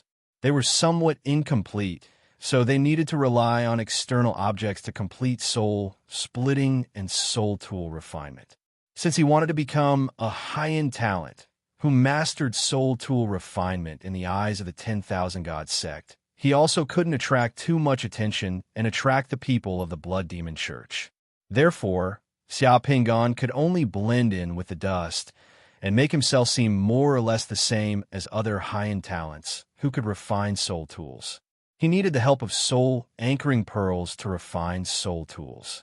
Therefore, Xiao Pingan came to the Undying Sea to prepare a soul-anchoring pearl and then return to Immortal City to become a soul tool master. Chapter 402. To tell the truth, when Xiao Pingan first came to the Undying Sea and saw the heavenly star giant clam, he was also shocked. This heavenly star giant clam was too big, just like a monster. Xiao Pingan had never seen how other 7 or 8 Sun Realm summoners dealt with this heavenly star giant clam, but he had seen how other 6 Sun Realm summoners dealt with this heavenly star giant clam once. A large group of people would set up spells and arrays at the bottom of the sea, making use of the heavenly star giant clam's weakness to fire. First, they would trap the heavenly star giant clam, then heat it up. When the heavenly star giant clam couldn't stand it anymore and opened its shell, they would temporarily freeze the heavenly star giant clam's body. Then, they would use the summoned assassins to rush into the heavenly star giant clam's body and take out the soul-anchoring pearl. That lineup was too big. In the beginning, Xiao Pingan didn't think that the Tiger Brace spell he had just learned would be useful. At first, he just wanted to give it a try. He didn't expect that it would really be useful. The heavenly star giant clam's most terrifying ability was its ability to swallow. When the heavenly star giant clam wanted to swallow, it would open its huge shell, revealing the wave-like serrated teeth inside the shell. As long as a person or object entered within 100 meters of the heavenly star giant clam, it would be swallowed by the powerful suction force inside the heavenly star giant clam's body. It was like falling into a trap. Once the heavenly star giant clam's shell closed, it was equivalent to closing the gates of hell. It was like throwing something into a grinder. In the blink of an eye, the person or object swallowed by the heavenly star giant clam would be ground into pus and blood. And the Tiger Brace spell just happened to prevent the heavenly star giant clam's shell from closing after it opened. To Xiao Pingan, this was equivalent to the heavenly star giant clam opening its own home and inviting him in as a guest. It had to be said that this operation was too flashy for the heavenly star giant clam. The heavenly star giant clam had probably never met such a person before. As soon as Xiao Pingan left the body of that heavenly star giant clam, that heavenly star giant clam was like a little girl who was bullied by a hooligan. It was like a bird that was frightened by the twang of a bow and began to flee in panic at the bottom of the sea. When the heavenly star giant clam started to run at the bottom of the sea, it caused a huge commotion. As the heavenly star giant clam fanned its shell, a huge amount of water was sucked into its body. After that, it squeezed the water and fiercely spurted it out. With the help of the reaction force of the water, the heavenly star giant clam rose from the bottom of the sea. After that, it constantly fanned its shell, sucking and spurting water. Just like that, it swayed and swam towards the distance. At first glance, its movements were a bit silly and cute, like a clumsy butterfly flying in the water. Sand and dust rose from the bottom of the sea, obscuring the sky and the earth. Seeing that heavenly star giant clam flee, Xiao Pingan also hastily dodged. When he had just summoned Tiger Brace to search the body of that heavenly star giant clam, he had consumed 120 points of divine force. That was already the fifth heavenly star giant clam he had searched in the sea. He still hadn't found the soul anchoring pearl, and he had consumed a lot of divine force instead. Summoning the basic tiger brace only consumed 6 points of divine force. However, when Tiger Brace supported the 2 huge shells of the heavenly star giant clam, it consumed 11 points of divine force per second from Xiaopingan. The amount of divine force Tiger Brace consumed seemed to vary according to the target. As soon as Xiaopingan came out of the heavenly star giant clam's body, he discovered that there were many summoners in the surrounding seawater. Those onlookers were looking at him with astonishment. This was because they had probably never seen anyone use such a magical technique to deal with a heavenly star giant clam. Xiaopingan wasn't afraid of being surrounded by onlookers. In any case, he was currently using an alias. Moreover, this alias was set up to be able to refine soul armaments. Once the news of him refining soul armaments spread, it would be hard for this alias to not become famous in the Undying Sea. It was also good for him to get used to it in advance. Even someone as low-key as Chui Li might attract trouble if things went wrong. Therefore, sometimes it was better to increase his exposure and be a bit more high-profile. Who knew? He might be able to reap new rewards. As far as his eyes could see, there didn't seem to be any giant clams in the surrounding seabed. Xiaopingan was just about to change locations to find his next target when he discovered a square-faced summoner with 2 thick eyebrows rapidly flying towards him with a group of people. Among this group of people flying over, there was a guy who had been monitoring him all this time. However, he didn't take any action. That guy who was monitoring him left for a while, and when he returned, he was accompanied by this group of people. This group of people was a total of 9 people, both male and female. Their auras indicated that they were all 6 Sun Realm summoners. They didn't seem to be easy to deal with. The other party's intentions were unclear, and they had a large number of people. Xiaopingan's expression didn't change, but he was inwardly vigilant. He immediately slowed down his speed. Those 9 people directly flew in front of Xiaopingan and blocked his path. Xiaopingan stopped and asked, "What do you want to do by blocking my path?" "Brother, don't be nervous. We just received a message from my 6th brother. He said that there is a summoner under the sea that can deal with the celestial giant clam alone. We were all curious, so we came to take a look. Brother, your technique is really eye-opening. You can actually restrain the celestial giant clam's devouring ability. Admirable, admirable.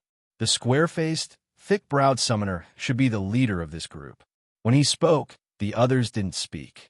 Seeing that this person didn't seem to be unreasonable and spoke politely, Xiaopingan relaxed a little. He cupped his hands and said, "You're too polite. It was just a fluke." The square-faced, thick-browed summoner didn't inquire about Xiaopingan's secret technique because it was a secret and taboo for summoners. He laughed heartily and said, "The 9 of us have been in the Undying Sea for many years and have settled down on the Cloud Island. We call ourselves the Cloud Island 9 Sons. We are all friends who have come here together. Because we are congenial and take care of each other, we call each other brothers and sisters. I am Feng Liu, the big brother of the 9. I am Long Huan. Brother Long, are you looking for the soul anchoring pearl?" "That's right. Brother Long, are you looking for the soul anchoring pearl to exchange for some rare realm pearls or divine springs?" "That's not it." Xiaopingan smiled. "I want the soul anchoring pearl because I have a use for it. With the soul anchoring pearl, it will be more convenient for me to refine soul tools." The Cloud Island 9 Sons were all shocked. They looked at Xiaopingan in disbelief. Feng Liu's eyes widened and flashed. He asked directly, "Brother Long, are you a soul cultivator?" Soul cultivator was a title that some summoners gave to those who could refine soul tools. To be honest, I found a few broken jade slips in the ruins of a void secret realm. Then, I was lucky enough to learn the soul-splitting technique. My main purpose in coming to the god-slaying insect world is to find a soul-anchoring pearl and try to refine a soul tool. Xiaopingan said confidently, "That's a coincidence." Feng Liu laughed. "The 9 of us know a hidden coral cave. There are some heavenly star giant clams in that cave. Perhaps there are some soul-stabilizing pearls in those heavenly star giant clams. It's a rare chance to meet Brother Long. It's fate. If Brother Long doesn't mind, we can take Brother Long to that coral cave and let Brother Long try his luck. These people actually knew of a coral cave where the heavenly star giant clam was hidden. Xiao Pingan was greatly moved and didn't decline. He laughed heartily and said boldly, "Then I thank Brother Feng and everyone for their good intentions. If we can find the soul-anchoring pearl this time, I will refine 2 soul items for Brother Feng and the others for free as a reward." When Feng Liu said that he would take Xia Pingan to the coral cave, the people behind him didn't understand. They thought their big brother was being too generous. But now that they heard Xia Pingan say that if they could find a soul-anchoring pearl, they couldn't help but admire Feng Liu. As expected of their big brother, a hidden coral cave in exchange for a soul cultivator's promise to craft 2 soul armaments was a profitable trade. Even if Long Huan didn't manage to find the soul-anchoring pearl in the cave, he'd still owe them a favor. Now that their relationship was closer, it shouldn't be too difficult to ask Long Huan for help in the future. "Brother Long, come with us," Feng Liu said as he led Xia Pingan towards the coral forest. Xia Pingan followed closely behind. After flying for 20 kilometers, they entered the depths of the coral forest. In front of them were giant corals that were hundreds of meters tall. Where was the coral cave? Just as Xia Pingan was puzzled, he saw Feng Liu point at a scorched rock at the bottom of the sea. The scorched rock at the bottom of the sea turned into a light shadow and eventually turned into a golden triangular disc that landed on Feng Liu's hand. Below the scorched rock, there was indeed a 100-meter wide coral cave. Xia Pingan looked at the disc array in Feng Liu's hand, and his heart skipped a beat. This was the first time he had seen a summoner's disc array. He did not expect this disc array to be so miraculous, to be able to cover such a large coral cave. This coral cave was discovered by the 9 of us siblings. Because we were unable to deal with the heavenly star giant clam for the time being, we could only use this hallucinatory array disc to seal it up. Feng Liu explained, and then made a gesture of invitation. "Brother Long, please." Xiao Pingan didn't stand on ceremony and flew into the cave. The entrance of the coral cave wasn't big, but the deeper they went, the more spacious it became. The entire cave was filled with colorful corals and scorched rocks. There were also some glowing fish, just like the Crystal Dragon Palace. Not long after entering, Xiao Pingan saw another enormous heavenly star giant clam lying on a piece of scorched rock. The star giant clam seemed to have sensed someone's arrival. Its 2 giant scallops opened slightly, ready to attack. Everyone stopped a few hundred meters away and didn't rashly approach. "Everyone, I won't stand on ceremony," Xiao Pingan said to Feng Liu and the others. "Haha, we were just waiting to see Brother Long's secret method." Xiao Pingan didn't say anything and directly flew towards the giant clam. When he was within 100 meters, Xiao Pingan threw an icicle. The icicle was just a tease. When it hit the star giant clam's shell, the icicle shattered. The skin on the star giant clam's back wasn't even broken. This disturbance infuriated the heavenly star giant clam. Seeing Xia Pingan flying over, the heavenly star giant clam fiercely opened its 2 shells and released an extremely powerful suction force. Xia Pingan, who was still in the water, was immediately swallowed into its stomach. However, just as the 2 shells of the heavenly star giant clam were about to close, a huge tiger protrusion was summoned and stuck at a key position, causing the 2 shells of the heavenly star giant clam to be unable to close.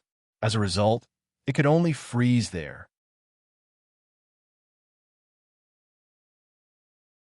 Chapter 403.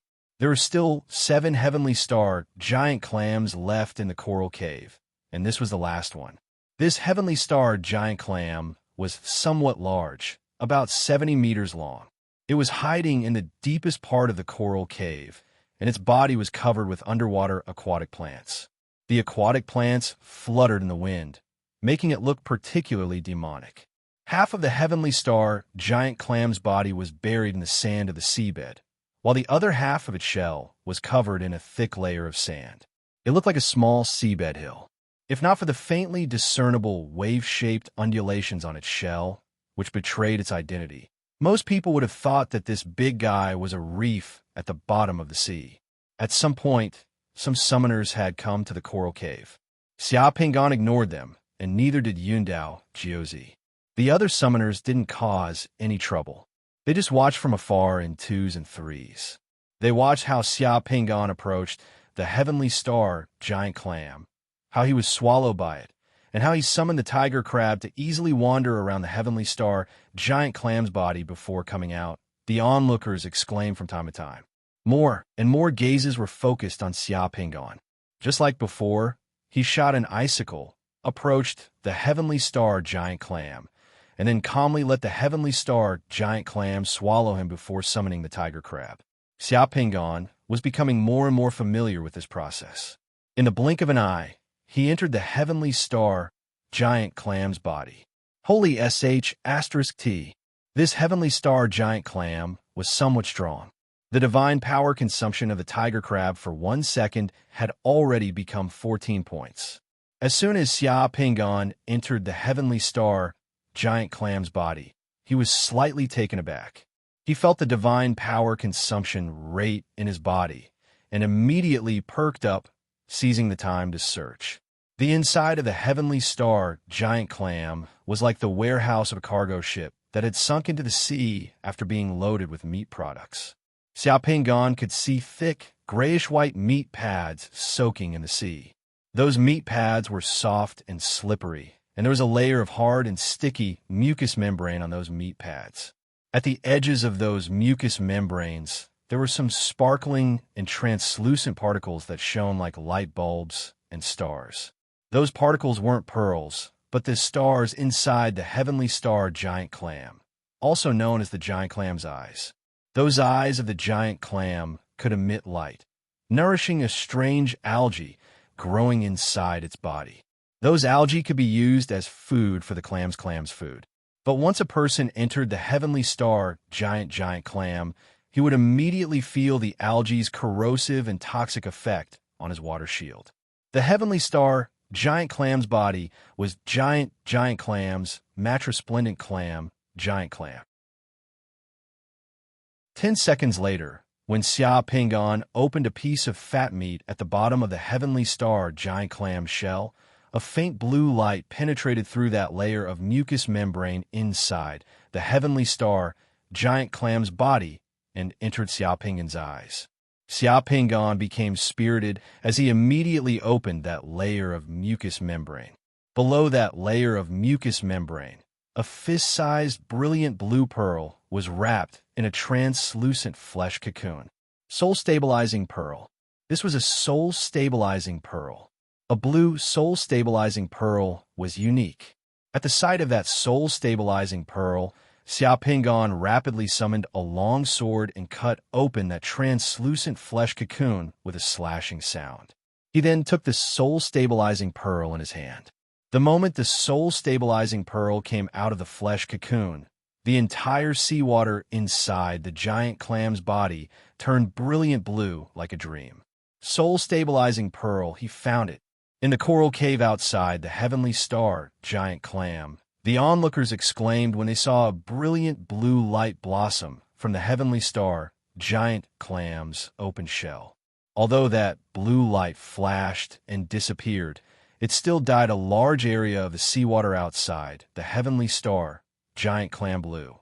The onlookers were all summoners, so they immediately discovered that this was the sign of a soul-stabilizing pearl. Soul-stabilizing pearl. It must be the soul-stabilizing pearl. Amidst the onlookers' exclamations, Xia Pingan's figure flashed out from the crack in the heavenly star giant clam's shell. Then, with a wave of his hand, the tiger braces that were holding the heavenly star giant clam up disappeared. The two pieces of the heavenly star giant clam's shell closed with a loud bang like muffled thunder, causing the seawater to surge. Hurry up and leave. Feng Liyu's complexion changed as he shouted at Xia Pingon. Then, he turned around and hurriedly flew out of the coral cave. The other 9 sons of the Cloud Island also hurriedly followed him. At this time, the other onlookers didn't dare to stay any longer. One by one, they hurriedly turned around and flew out of the cave. Xia Pingon naturally wouldn't stay either. This was because he had previously heard that once a heavenly star giant clam with a soul-stabilizing pearl inside its body discovered that its soul-stabilizing pearl had been taken away, it would go crazy. A crazy heavenly star giant clam was very frightening. Rumble! Xia Pingon had just flown more than 100 meters away when he heard a muffled thunder-like sound coming from behind him. Sure enough, that heavenly star giant clam had discovered that its soul-stabilizing pearl had been taken away. Its 2 shells suddenly opened to the maximum and then closed together, just like 2 iron mountains fiercely colliding together at the bottom of the sea. In the blink of an eye, the terrifying water pressure was like a shock wave produced by a depth charge thrown into the deep sea. The corals and reefs in the coral cave were instantly pulverized by the water pressure and shock wave. The inside of the coral cave suddenly turned turbid and dark. Xia Pingon fell behind. When the shock wave came into contact with his water shield, that water shield suddenly shattered as if it had been smashed by a 10,000-ton hammer. That huge force suddenly exploded on Xia Pingon's back. The magician robe on Xia Pingon's body was instantly torn apart. He tasted something sweet in his throat and almost spat out a mouthful of blood. Fortunately, Xia Pingon was already prepared. Moreover, his body was tough enough. When the first water shield was shattered, he had already summoned a second water shield. That huge force pushed Xia Pingon towards the front of the heavenly star giant clam. All of a sudden, Xia Pingon increased his speed. Xia Pingon summoned Xuanwu and directly lay on Xuanwu's back, rushing towards the surface of the sea. Xuanwu was a water god. Don't be fooled by his slow movements on land. In the water, his speed and agility were simply inconceivable. Terrifying high-pressure and underwater shock waves constantly came from behind, destroying the inside of the coral cave. However, they were unable to catch up with Xia Pingon. That heavenly star giant clam was incomparably angry. It moved its clumsy, hill-like body and chased after Xia Pingon. Almost as soon as Xia Pingon rushed out of the coral cave behind him collapsed with a rumbling sound. That giant clam's huge figure appeared in the water, but Xia Pingon had already left it far behind. Xuanwu rushed towards the surface of the sea with Xia Pingon.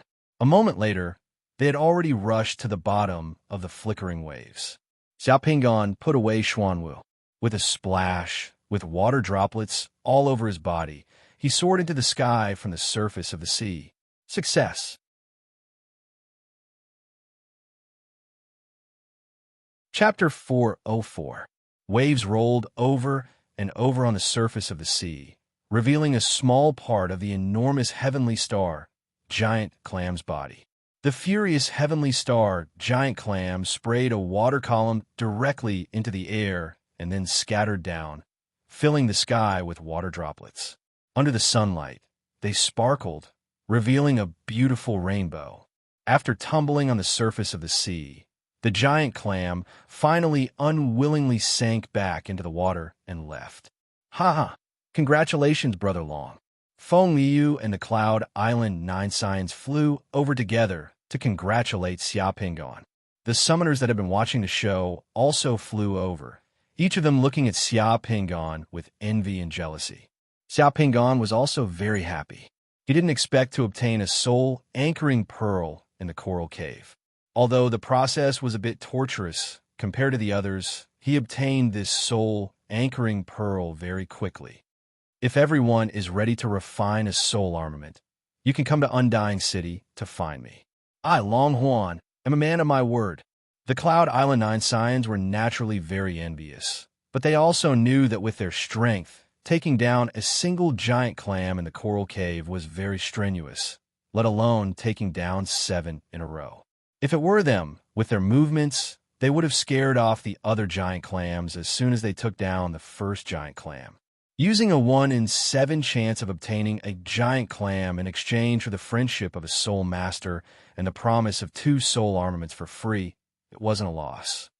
Okay, after we've discussed and prepared, we'll definitely come find Brother Long to refine a soul armament. Feng Liu said, crafting a soul armament required a part of the soul, and the part of the soul was the soul of the person who wanted the soul armament. Without careful preparation, recklessly using a part of the soul to craft a soul armament could very well injure the soul of the person who wanted the soul armament. It was even possible that the person would turn into an idiot. That was why all summoners who wanted to craft soul armaments would do everything they could to find pills and treasures that could strengthen the soul and strengthen their own soul force. Only then would they dare to ask a soul summoner to craft a soul armament for them. What does the soul anchoring pearl look like? Can we take a look at it? The one who spoke was the third sister of the Cloud, Island 9 Science. This is... Xia Pingan's gaze fell on the face of the woman who spoke, and he praised her in his heart. What a bold and valiant beauty. This woman's temperament reminded Xia Pingan of Feng Lingshan. This is my third sister, Lian Yu. Feng Liu said. In truth, everyone wanted to see what the soul anchoring pearl looked like, but they were too embarrassed to ask. After all, it was a treasure, and asking someone to take it out to see it was a taboo, but Lian Yusin was the one who did it. Why not? Xiao Pingan smiled and took out the soul anchoring pearl. He handed it to Feng Liu and said, take a look if you want. This soul anchoring pearl is indeed a treasure. At this time, the soul anchoring pearl's blue brilliance was completely restrained. It was not as dazzling as it was when it was taken from the star, giant clam, at the bottom of the sea. However, when the soul anchoring pearl was held in his hand, he could still see the deep blue brilliance flowing inside the pearl. The brilliance seemed to have some kind of magical power that calmed people down with a single look. Feng Liu held the soul anchoring pearl in his hand and looked deeply at Xia Pingan. He did not expect Xia Pingan to be so generous as to hand such a precious treasure to him. He smiled playfully and said, this is a treasure. Brother Long, aren't you afraid that I'll run away with this soul anchoring pearl? Ha ha, Brother Feng, run away if you want. It's just a soul anchoring pearl. I'll take it that I misjudged you. At most, I'll find another soul anchoring pearl myself. In life, it doesn't matter if you lose out a little. Xiao Pingan said nonchalantly. Brother Long is indeed generous. Feng Liu laughed. Come take a look. The Yinshan 9 sons all gathered around. Some looked, some touched. In the blink of an eye, the soul anchoring pearl was in the hands of the Yinshan 9 sons. This soul anchoring pearl is indeed worthy of its reputation. Just by holding in my hand, I feel that it can nourish my soul and calm my heart. Indeed, if I wear this pearl on my body, it will definitely be beneficial to my cultivation. After a round, the soul anchoring pearl returned to Feng Liu's hand. Then, Feng Liu smiled and solemnly returned the soul anchoring pearl to Xia Pingan. This pearl is extremely precious. Brother Long, please keep it well. When the 9 sons of the Cloud Mountain sect were playing with the soul anchoring pearl, Xia Pingan was also secretly observing the expressions of the 9 sons of the Cloud Mountain sect. He realized that although the 9 sons of the Cloud Mountain sect were envious, the 9 of them were very gentlemanly. Their eyes were pure and without any evil intentions. After looking at it, they still returned the soul anchoring pearl. It seemed that the Yinshan 9 sons were worth befriending. Just now, if any of these 9 people harbored evil intentions, with a little bit of provocation, and then shamelessly took the tranquil soul pearl, it would have been impossible for the pearl to return to his hands. After all, they were the ones who discovered the coral cave, and at this moment, the 9 of them had an absolute advantage in terms of strength. Treasures and benefits were the most important. When the soul anchoring pearl returned to Xia Pingan's hand, Xia Pingan and Feng Liu looked at each other and laughed heartily. It's rare that Brother Long obtained the soul anchoring pearl today. Why don't we go to the island and have a drink to congratulate Brother Long on obtaining the soul anchoring pearl? Feng Liu said. Sure. Xiao Pingan agreed without hesitation. Do you think you can just leave after stealing the soul anchoring pearl of the Sea King Union? If you want to leave, then leave the soul anchoring pearl behind. A voice suddenly came from afar. Following this voice, Xiao Pingan saw a large group of summoners flying over from afar and surrounding him and the Yinshan Nine Sons. There were about 20 to 30 summoners flying over. Each of them was wearing the summoner's black battle mage robes. They were aggressive and had ill intentions. The leader of the summoners was a man with a thin face and slanted eyes. He carried a long sword on his back and had a cold smile on his face. His greedy eyes were locked onto Xia Pingan. Seeing these people flying over, many of the surrounding summoners hurriedly avoided them, as if they were the plague. Crane Bell Rampart, what is the meaning of this? Feng Liu snorted angrily and took 2 steps forward. We were the ones who discovered the coral cave, and the soul anchoring pearl was obtained by Brother Long himself. It has nothing to do with the Sea King Union. Why? Is the Sea King Union planning to rob us? Sea King Union? What kind of organization was this? Xiao Pingan pursed his lips. Sea King? Damn it, this organization doesn't sound like a decent organization. He glanced around and saw that these guys were basically summoners in the Six Sun realm. Feng Liu, I advise you to mind your own business. Crane Bell Rampart sneered. With a wave of his hand, the summoners who came with him spread out in the air and completely surrounded Xia Pingan and the others. We also discovered the coral cave. We were preparing to organize a team to search for the soul anchoring pearl, but we didn't expect that your Cloud Island Nine Sons would be one step ahead of us and seal the entrance with a magic array. I was just about to inform you to remove the magic array at the entrance of the coral cave, but I didn't expect you to lead this outsider into the coral cave and even snatch our soul anchoring pearl. Enough nonsense. As long as he hands over the soul anchoring pearl, we will forget about the matter of him trespassing into our Sea King Union's coral cave. Shameless. Why don't you just say that the entire undying sea belongs to you? Lien Yuzhu of the Cloud Island Nine Sons cursed. The Crane Bell Rampart's obscene gaze swept over Lien Yuzhu's body as he licked his lips. Our Sea King Association is reasonable. Everyone can come to the undying sea. But if our Sea King Association discovers something in our territory, it won't be easy for others to take it without asking. Feng Liu raised his hand and signaled his brothers to calm down. His expression turned cold. This Brother Long is a friend of our Cloud Island Nine Sons. Crane Bell Rampart, are you trying to rob us? The Crane Bell Rampart had a confident look on his face.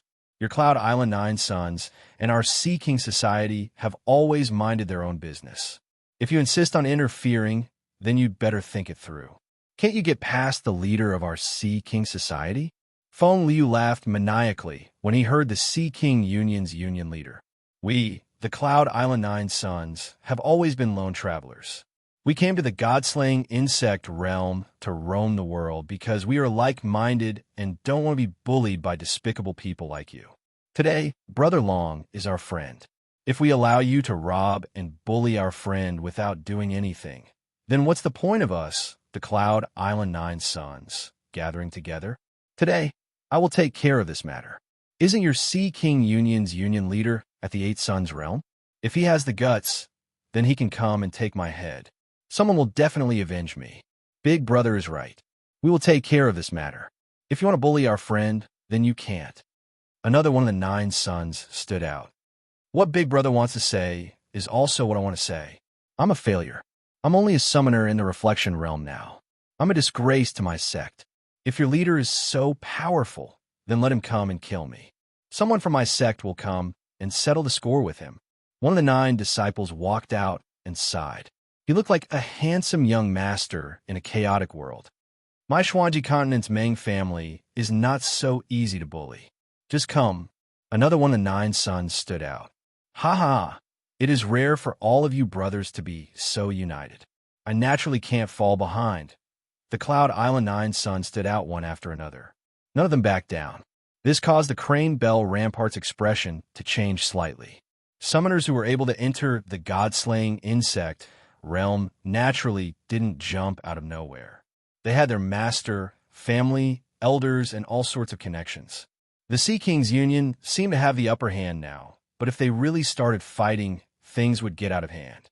Even if the Sea Kings Union leader was an 8-son realm summoner, the consequences would still be unpredictable. At this crucial moment, Xia Pingon laughed loudly and took 2 steps forward.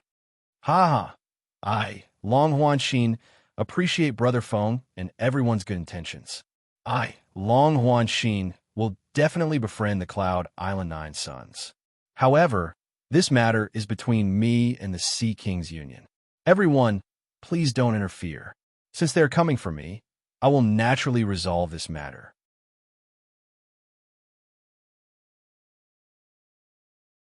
Chapter 405. Everyone's eyes were fixed on Xia Pingon.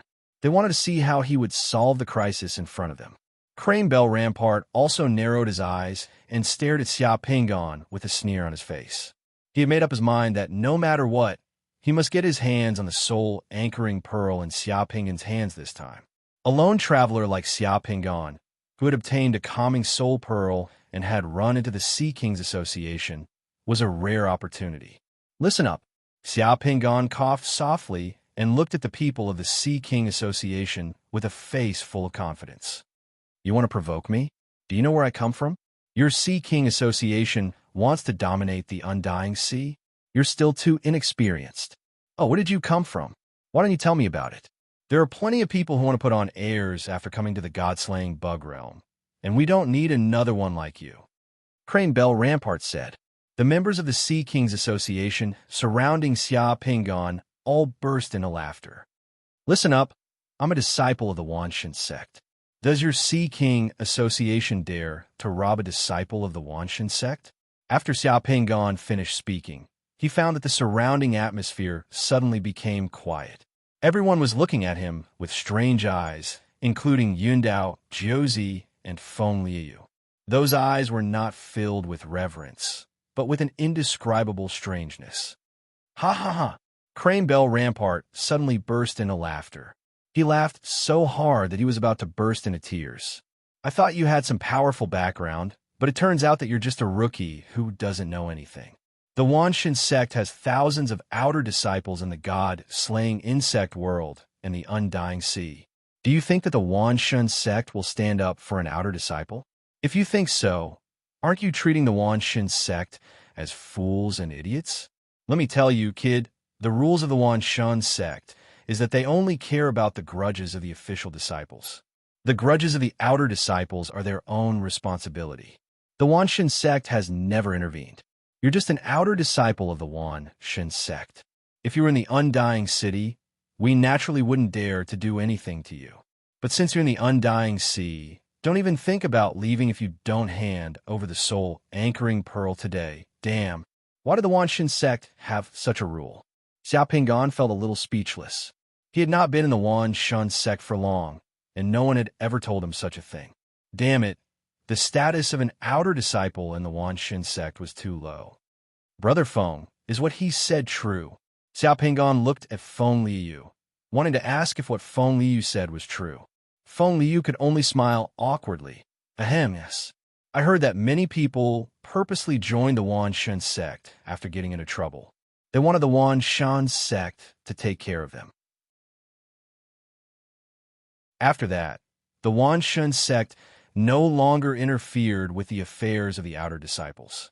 But Brother Long, don't worry, we will definitely take care of your affairs. Thank you, Brother Feng, but I'd better solve this matter myself.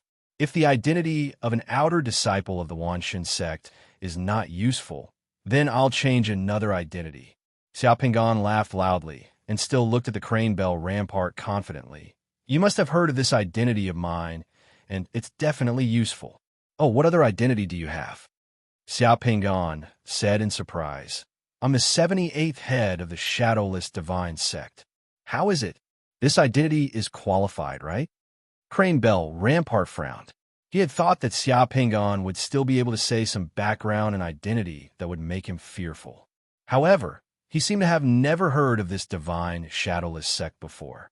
Presumably, it was not some impressive large sect. Shadowless divine sect. Where did this broken sect come from? I've never heard of it. It doesn't matter. You'll soon know what our divine, shadowless sect does. After Xia Pingon finished speaking, he suddenly looked behind the Crane Bell rampart, and a pleasantly surprised expression appeared on his face. Master, why are you here? The Crane Bell rampart was shocked, and the hair on his back stood up. He did not even think about it, and looked behind him. The surrounding sky was empty, blue and clear, and there was not even half a shadow. Oh no, I've been fooled. When he turned his head again, he discovered that Xia Pingon's figure had already disappeared. His body was like a shooting star, and he was already close to the surface of the sea, about to rush into the sea. Xia Pingon's escape was too straightforward, and he was already prepared. Even Feng Liu and the others beside him did not have time to react. Xia Pingon's figure fell into the sea like a shooting star. Ha ha, your brains are not that good to be played so easily. Now you know what the shadowless divine sect does, right? Xia Pingon laughed loudly, and in the midst of his laughter, he had already dived into the sea with a poof. Damn it, Chase. The Crane Bell rampart roared, so angry that he was about to go crazy. Under the watchful eyes of so many people, he did not expect that guy to actually dare to play with him. Moreover, he actually fell for such a low-level trick. What he did not expect even more was that this guy, who was still fearless just a moment ago, would escape so decisively without any hesitation, catching him off guard. In the blink of an eye, the members of the Sea King Association in the sky had all dived into the sea, and the Yundao Jiuzi hurriedly chased after them. As soon as the Crane Bell rampart entered the water, he saw that Xia Pingon had already summoned a strange black fish. He was grabbing the dorsal fin of the strange fish and was rapidly swimming towards the bottom of the sea. In the blink of an eye, he had pulled a distance of over 1,000 meters away from them. Xia Pingon's speed was much faster than them in the water, and none of them could catch up. As soon as Xia Pingon entered the water, he summoned Xuanwu. Using an illusion technique, Xuanwu transformed into a strange black fish and carried Xia Pingon like a torpedo as they rapidly advanced underwater. In the blink of an eye, they had shaken off the members of the Sea King Association. Given the current situation, Xia Pingon was a 5-Sun Realm summoner. If he stayed on the surface, he would definitely not be a match for the Sea King Association's large group of 6 Sun Realm summoners. There was also the risk of losing the soul anchoring pearl. Furthermore, Feng Liu and the others were still nearby, so it would be difficult for them to sit idly by. If they made a move, it would be very easy for the Yundao Jiuzi to be involved in a confrontation with the Sea King Association. This was a situation that Xia Pingon did not want to see. Therefore, he made a prompt decision to escape. Temporarily avoiding the Sea King Association's sharp edge was the best decision. Of course, Xia Pingon could also use his identity as a soul master to incite the surrounding people to rob and kill the members of the Sea King Association. However, if he did so, the onlookers might not believe that he could refine a soul tool, and they might not be willing to immediately go to war with the Sea King because of his promise. Most of them would probably wait and see. However, the Sea King Association would definitely fight to the death with him, which was definitely not a good thing for him. Therefore, a man of character knew when to yield and when to stand tall. After some consideration, he took the initiative to leave the scene. Avoiding the enemy's sharp edge and showing weakness was not a shameful thing to do. After reaching the sea, Xuanwu dived into the seabed and began to swim. Sure enough, he quickly shook off the members of the Sea King Association. The topography of the seabed was actually the same as on land. It was ever-changing and blurry. There were mountain ranges and canyons at the bottom of the sea, and the thriving marine plants were as dense as forests on land. It was too easy to hide a person in such a complicated topography. An hour later, Xia Pingon had completely left the members of the Sea King Association behind him. Xuanwu took him and swam to a canyon at the bottom of the sea. The canyon was filled with dark green marine plants that were hundreds of meters long. The leaves of these marine plants were like silk ribbons that drifted in the water. Xiao Pingan found a safe place to rest in between the crevices of the canyon's walls. He reached out his hand and cut off a leaf from one of the marine plants. He then used the one-leaf vision technique. In the blink of an eye, his entire body melted into the drifting seawater of the underwater canyon, and not a single trace of his aura was left. After staying here for more than 20 minutes, the two summoners of the Sea King Association arrived at the canyon. They searched for a while, but they didn't find anything. They didn't find any traces, so they left. Xiao Pingan quietly waited in the crevices of the rock walls. A few hours later, the sky turned dark, and the sea was completely dark. There wasn't the slightest bit of light. Xiao Pingan silently stayed here for a night. When the next day dawned, the waters above his head once again lit up. Xiao Pingan once again ran out from his hiding place, preparing to return to the Undying City first. Xiao Pingan had just drilled out of the underwater canyon when he suddenly froze. In the sea in front of him, an old man with a pair of triangular eyes and a purple gold crown on his head was standing there, coldly looking at him. The old man had a head full of silver hair, and his body emitted a powerful and ice-cold aura, like a flood or a ferocious beast. More importantly, the old man was holding a head that was still dripping with blood. That head belonged to the Crane Bell Rampart, who had tried to rob his tranquilizing soul pearls yesterday. There was still a frightened expression on the Crane Bell Rampart's face. Not bad. You can judge the situation and avoid the enemy's attack. You can even use a secret technique to hide here for a night. Even I can't lock onto your specific position. You also have a skill in concealing your aura. Kid, you really have some skills. Damn, who is this old man? He actually killed someone from the Sea King Association, just like that. Xiao Pingan swallowed a mouthful of saliva. Based on his intuition, he knew that this old man didn't seem like a righteous person. Moreover, he was extremely ferocious. He was completely the kind of ruthless person who treated human lives like grass. Senior, have you mistaken me for someone else? Xiao Pingan said as he slowly retreated. He was already prepared to run away once again. The old man acted as if he didn't see Xiao Pingan trying to escape. The corners of his mouth curled up into a smile. That smile seemed kind, but it was even more frightening. The old man softened his tone a little. Are you called Long Huan? Yesterday, you used a secret technique to obtain a tranquilizing soul pearl from the body of a heavenly star, giant clam. Xiao Pingan was just about to run away when he suddenly realized that the seawater around him had suddenly solidified and lost its flow. His entire body was stuck in the seawater, and he couldn't move at all. This old man's strength was too terrifying. He could unknowingly immobilize Xiao Pingan. Xiao Pingan's heart suddenly turned cold. He quickly shouted and took out the tranquilizing soul pearl from the space warehouse. He threw at the old man. That's right, I'm Long Huan. If Senior wants this tranquilizing soul pearl, please take it. This Junior will present it to you with both hands. The old man took the tranquilizing soul pearl and looked at it. The corners of his mouth curled up into a disdainful smile. He then threw the tranquilizing soul pearl at Xiao Pingan. Who cares about a small, tranquilizing soul pearl? Since you're Long Huan, I'll give you this head as a greeting gift. Come with me. After he finished speaking, the old man threw the Crane Bell Rampart's head at Xiao Pingan. What was the use of a dead person's head? Xiao Pingan didn't catch it. The head sank into the water. After that, the old man stretched out his hand. Xiao Pingan's body involuntarily flew towards the old man and was caught by the old man.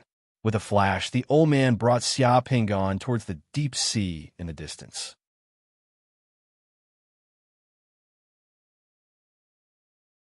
Chapter 406. Xiao Pingan was completely seized by the old man and couldn't move. The old man seemed to be flying at incredible speed at the bottom of the sea. Moreover, he was flying towards the depths of the Undying Sea, which made Xiao Pingan's heart jump. There were many more monsters in the Undying Sea than on land. If one wasn't strong enough, they wouldn't even know how they died if they ventured into the depths of the Undying Sea. Most of the summoners who came to the Undying Sea would only move around near the islands. Only summoners in the Nether Passage realm and above would gradually try to go deeper into the Undying Sea.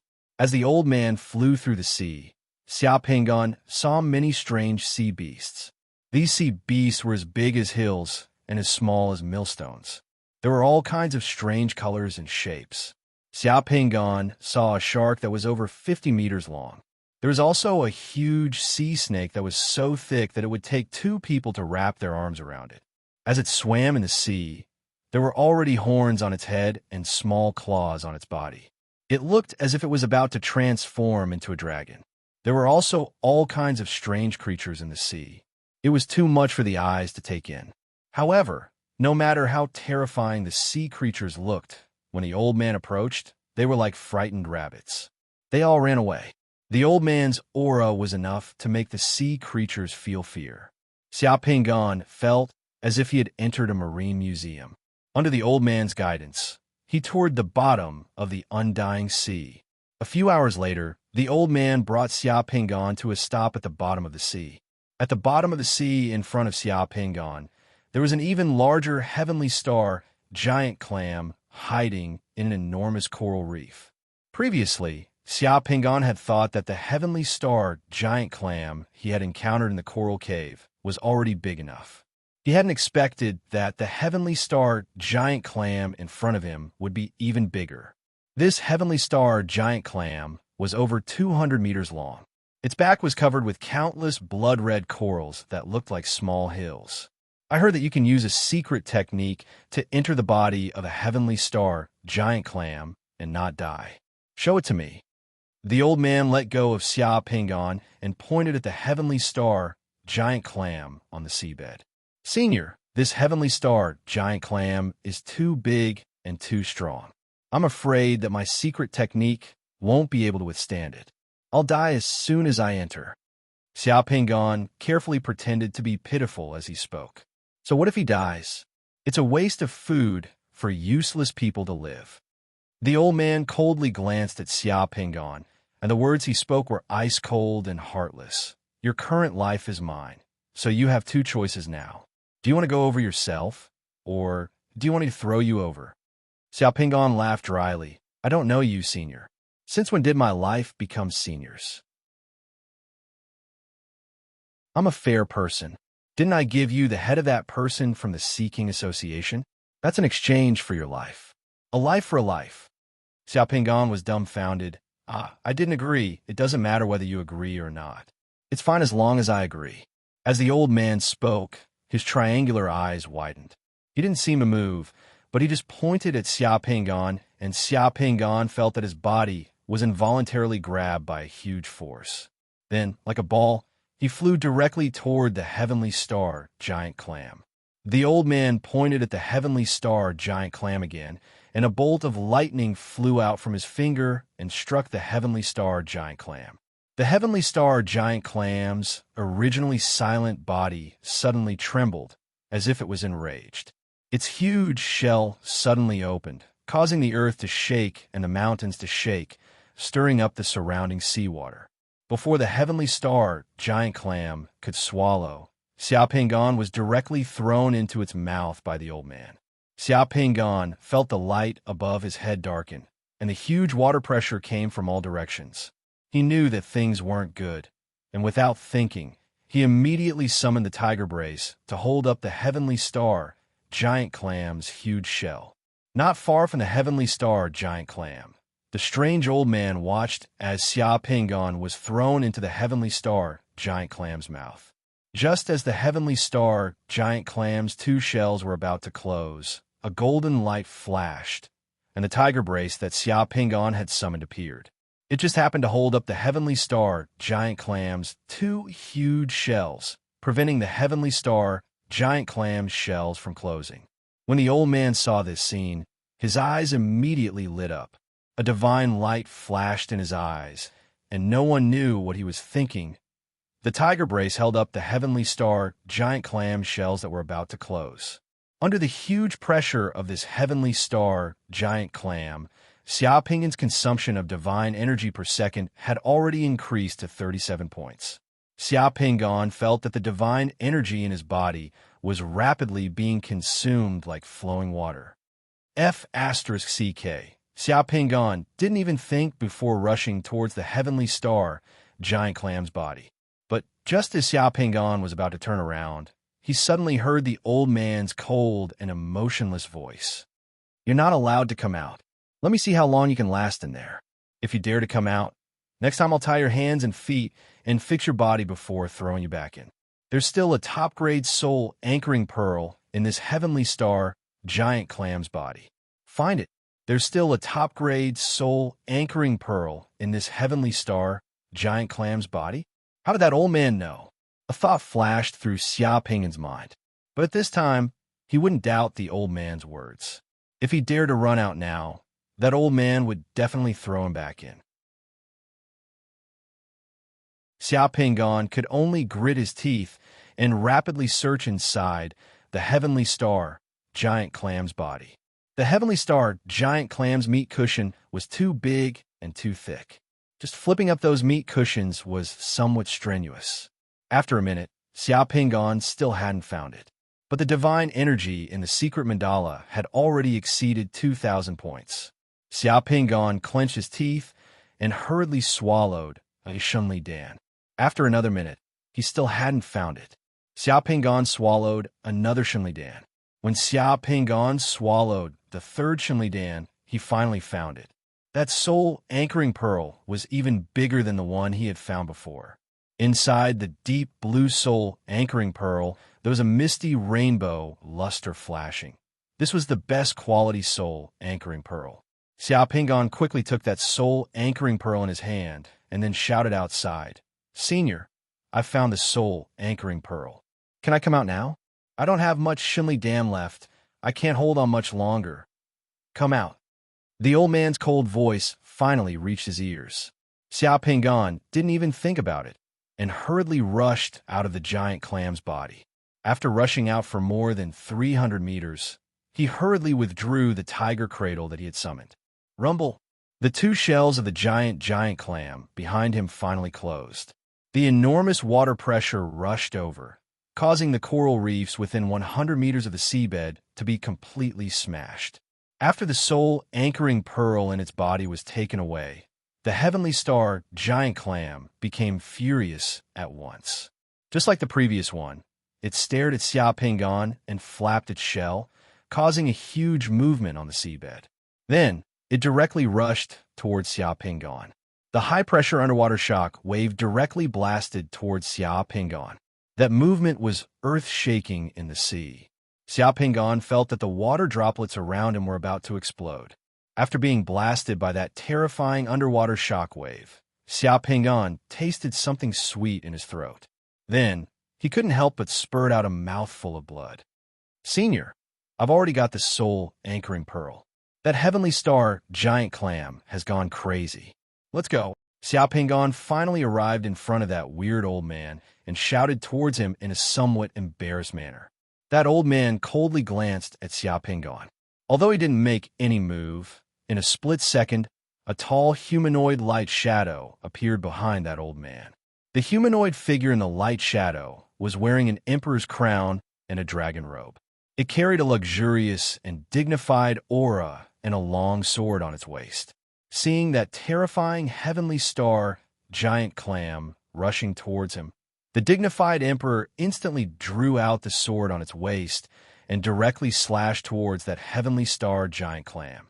The moment the sword left its scabbard, it suddenly became thousands of times larger and turned into a huge sword more than 10,000 meters long. The huge sword flickered with a golden light and carried an unparalleled divine might as it descended from the sky. With only one slash, the seawater at the bottom of the sea was immediately split apart.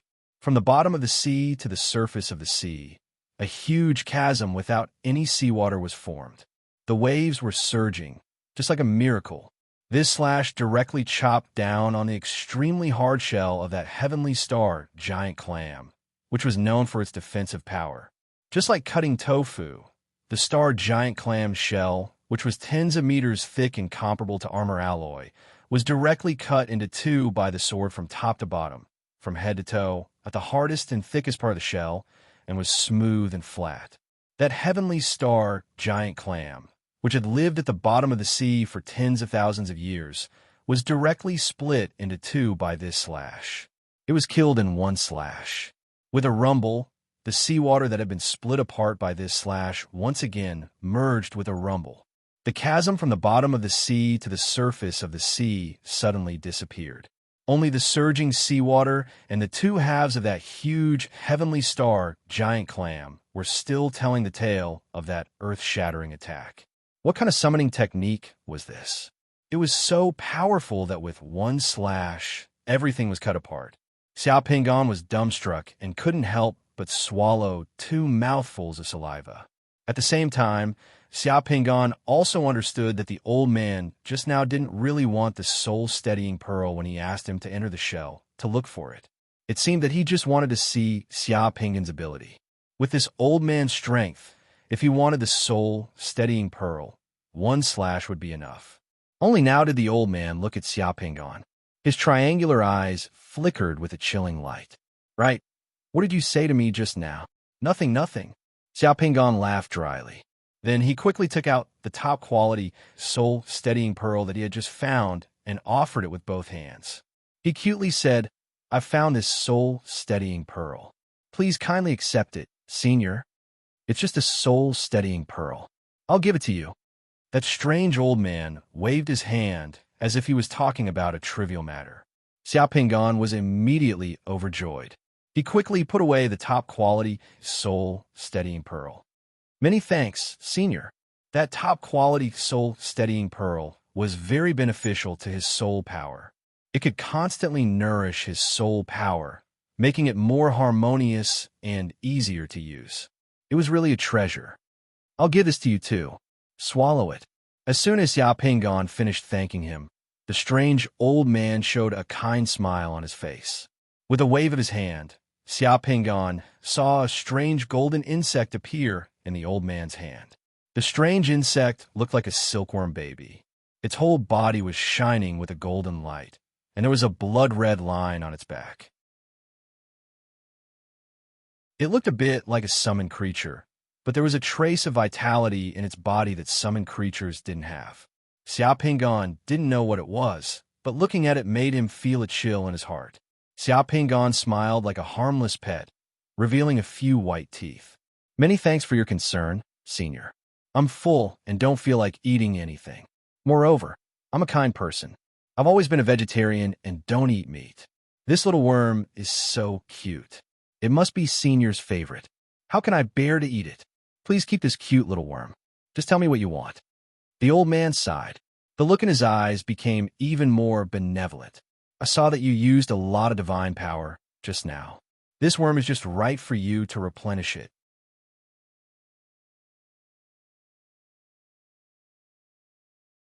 Chapter 407.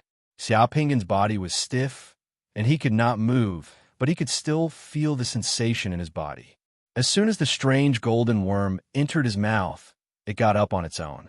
Xiao Pingon felt that the strange worm quickly slid into his throat, esophagus, and then into his stomach. This feeling made Xiao Pingon's hair stand on end, and all the hair on his body stood up, but he could not move. After reaching his stomach, the feeling of the strange worm seemed to have disappeared, and he could no longer feel it. Finally, after a while, his body could move again. "Ugh!" Xiao Pingon clasped his throat, trying to spit out the strange worm, but unfortunately, except for some acid, nothing came out. The old man looked coldly at the side and did not stop him. He sneered and said, "That is the soul-snatching goo. Even if you cut open your stomach and body, you won't be able to find it." Xiao Pingon wiped the corners of his mouth, straightened his back, and stood up. He regained his calmness. He did not fall out with the old man, because it was meaningless.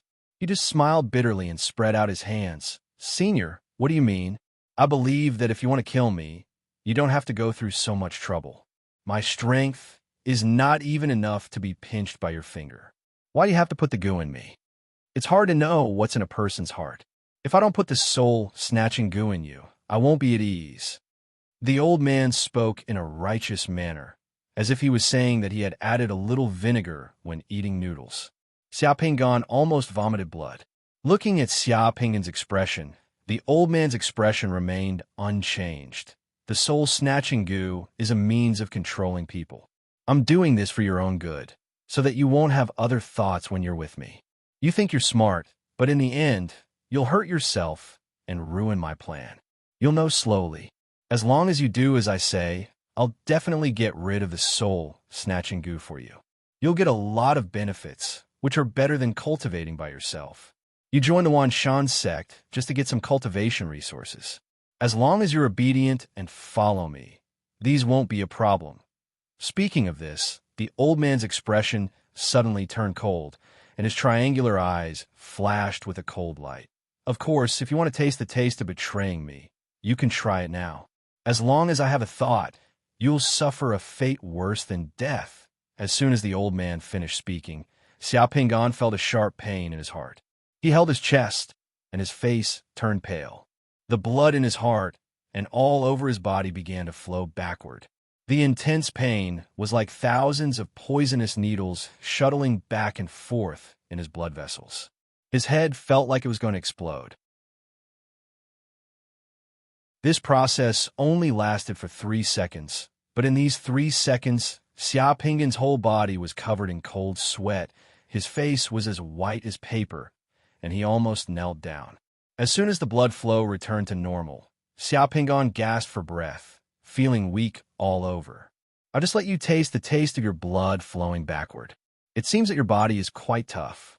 The old man glanced at Xiao Pingan with a satisfied look and nodded. An ordinary summoner would be rolling on the ground and begging for mercy, or even be unconscious. That soul-seizing venomous insect has a bit of my vitality, so you can't escape. Even if you leave the god-slaying insect realm, I can make you suffer a fate worse than death with a thought. Furthermore, if I die, you'll also explode and die, so don't have any bad ideas, just be obedient in the future. People under the eaves had no choice but to lower their heads. This old man was ruthless and temperamental. Xiao Pingan didn't know what this old man wanted him to do. After panting for a while, Xiao Pingan pulled himself together and said, "I understand. What does Senior want me to do? You'll know later. By the way, where did you learn to make the shell of the heavenly star, giant clam, unable to close? That spell came from a realm bead that no one had fused with before. I was just trying to fuse with it, but I didn't expect it to be so inexplicably successful."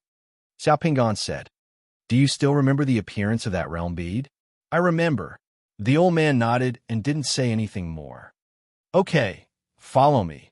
After saying that, the old man turned around and flew towards the sea. Xiao Pingan clenched his teeth and could only follow him. The old man was too fast in the water, and Xiao Pingan's speed was much slower than that of the old man. In comparison, one was like a swordfish, while the other was like a tortoise. 2 minutes later, the old man was somewhat impatient.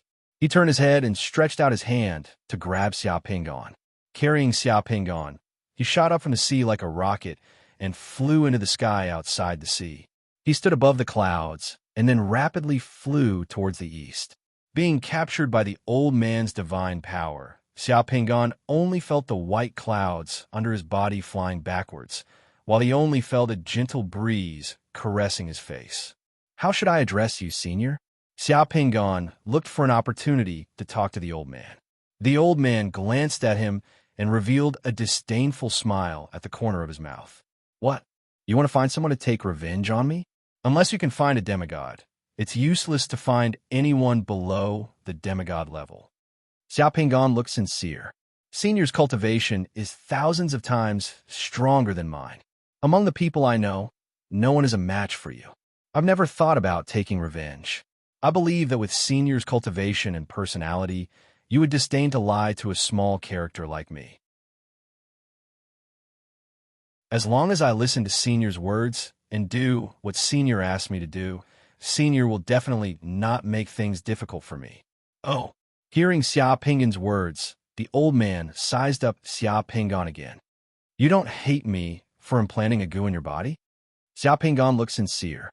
I did hate you just now, but now I understand a little. I think Senior must be very experienced and have seen all kinds of sinister people. Senior implanting a goo in my body is because what Senior wants me to do is very important to Senior. Senior doesn't want to complicate matters, so you don't want me to act recklessly and use the goo as a deterrent. In this world, there are many idiots who think themselves clever. Idiots don't believe in reason and only believe in power. It's not wrong for Senior to treat me as such an idiot. A look of surprise flashed across the old man's face. He took a serious look at Xiao Pingon again and said in a harsh tone, "You look like an idiot, but your mind is very clear. You can call me Immortal Mingy." Immortal Mingy took Xiao Pingon to fly a few hours in the air. Below them were white clouds and the vast ocean. Xiao Pingon didn't know how many miles they had flown. When Immortal Mingy took Xiao Pingon through the clouds, they saw a huge and prosperous island in the ocean. The island covered over 100,000 square miles. In the center of the island, there was a lofty mountain range which looked like a crouching dragon. The mountain range was verdant and dense with vegetation. The mountain range extended all the way from the ocean to the island like a crouching dragon climbing onto the island. There was a huge and prosperous city on the island. In the distance, Xiao Pingon saw some summoners flying here and there. There were also some tall and magnificent buildings on a mountain range on the island. Is this Crouching Dragon Island? Xiao Pingon's heart was moved. During his days in the Undying City, he also understood a little about the situation in the Undying Sea. In the Undying Sea, the largest island was the Crouching Dragon Island. The Crouching Dragon Island also had the most flourishing city in the Undying Sea. When they were close to the island, Immortal Mingy slowed down a bit with Xiao Pingon. Not until then did Xiao Pingon hear the faint sonic boom from behind. In the blink of an eye, Immortal Mingy had taken Xiao Pingon to the front of a 7-story attic on a mountain range in the island. The attic was very imposing. The steps outside the attic were all carved out of white jade. There were all kinds of strange flowers and herbs outside the attic. There was a pond in front of the attic. In the pond, 2 mermaids with pink scales and shoulder-length hair were playing in the water. The 2 mermaids who were playing in the water were beautiful. Their upper bodies were human, but their lower bodies were like carps. Seeing the 2 mermaids playing in the pond, Xiao Pingon was stunned and couldn't help but take a few more glances. Aren't they just mermaids? Haven't you seen them before? Immortal Mingy turned his head and glanced at Xiao Pingon. Yes, I haven't seen them before. Xiao Pingon smiled. Immortal Mingy directly took Xiao Pingon to the attic's gate. On the gate of the attic, there were 3 large golden words, Million Treasure Hall. At the entrance of the attic, there were several armored warriors with swords in their hands. Immortal Mingy took out a black token and flashed it. Those warriors immediately opened the way for him to enter the attic. After entering the attic, another summoned beauty led Immortal Mingy and Xiao Pingon to a spacious room on the top floor. She made tea and left. Then, a fat man lifted the bead curtain and walked in with a smile. Lord Styx River, we are honored by your presence. Please excuse us for not going out to meet you. The fat man was a real person, not a summoned character. It was just that his aura was obscure and it was impossible to tell his cultivation level. He only greeted Lord Styx River. As for Xiao Pingon, he only glanced at him and nodded slightly with a smile. Immortal Mingy looked at Xiao Pingon and ordered, "Do you still remember the divine runes on the realm pearl? Draw them." Xiao Pingon didn't hesitate. He dipped his finger in the tea and drew the 2 words Tiger Prop on the tea table. Of course, the divine runes that Xiao Pingon drew only looked similar and could be recognized. In fact, there were some mistakes. For those who didn't know Xiaozhuan, it was good enough that they could draw it. Let me have a look at this realm pearl. Immortal Mingy directly said to the fat man who had entered the room. That fat man frowned and looked at the words that Xiao Pingon had drawn on the table. Then he nodded and said, "Please wait a moment, Immortal Mingy." The fat man left the room. After a while, he came back with a box in his hand. When the box was opened, it was the Tiger Prop realm pearl that Xiao Pingon had fused with. This efficiency shocked Xiao Pingon.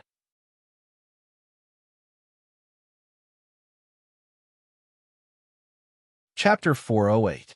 Is it this realm bead? Perfected Lord Nether River looked at Xia Pingon. Xia Pingon hurriedly nodded. Yes, it's this realm bead.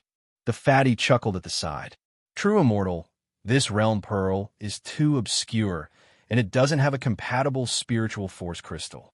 There have been no records of successful fusion, and the mortality rate of failed fusion is more than 30%. Xia Pingon muttered in his heart.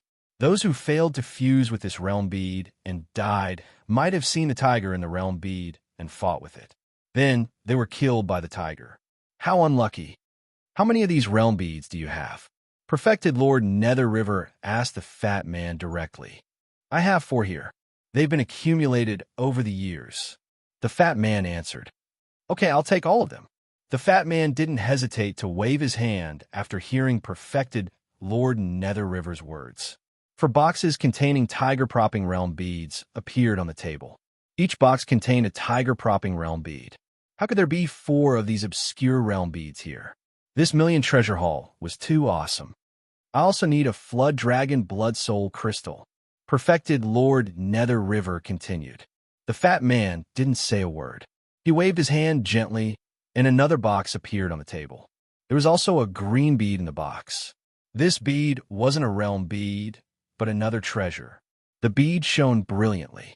The shadow of a blood-red flood dragon could be seen swimming in the bead. This item was obviously very valuable. Arrange it for me. 5 days later, I want to arrange a person to participate in the underwater fighting arena. Then, find me 2 demon slayer assassins, yes. When the fat man answered, he glanced at Xia Pingon again. This made Xia Pingon's heart skip a beat. Perfected Lord Nether River was like a domineering CEO here. The fat man stood beside him and nodded submissively. Xia Pingon listened at the side and didn't know what Perfected Lord Nether River was talking about. After giving his orders, Perfected Lord Nether River waved his hand and took the realm bead and Flood Dragon Blood Soul crystal from the table. Without saying anything more, he stood up and left. Xia Pingon also left with Perfected Lord Nether River.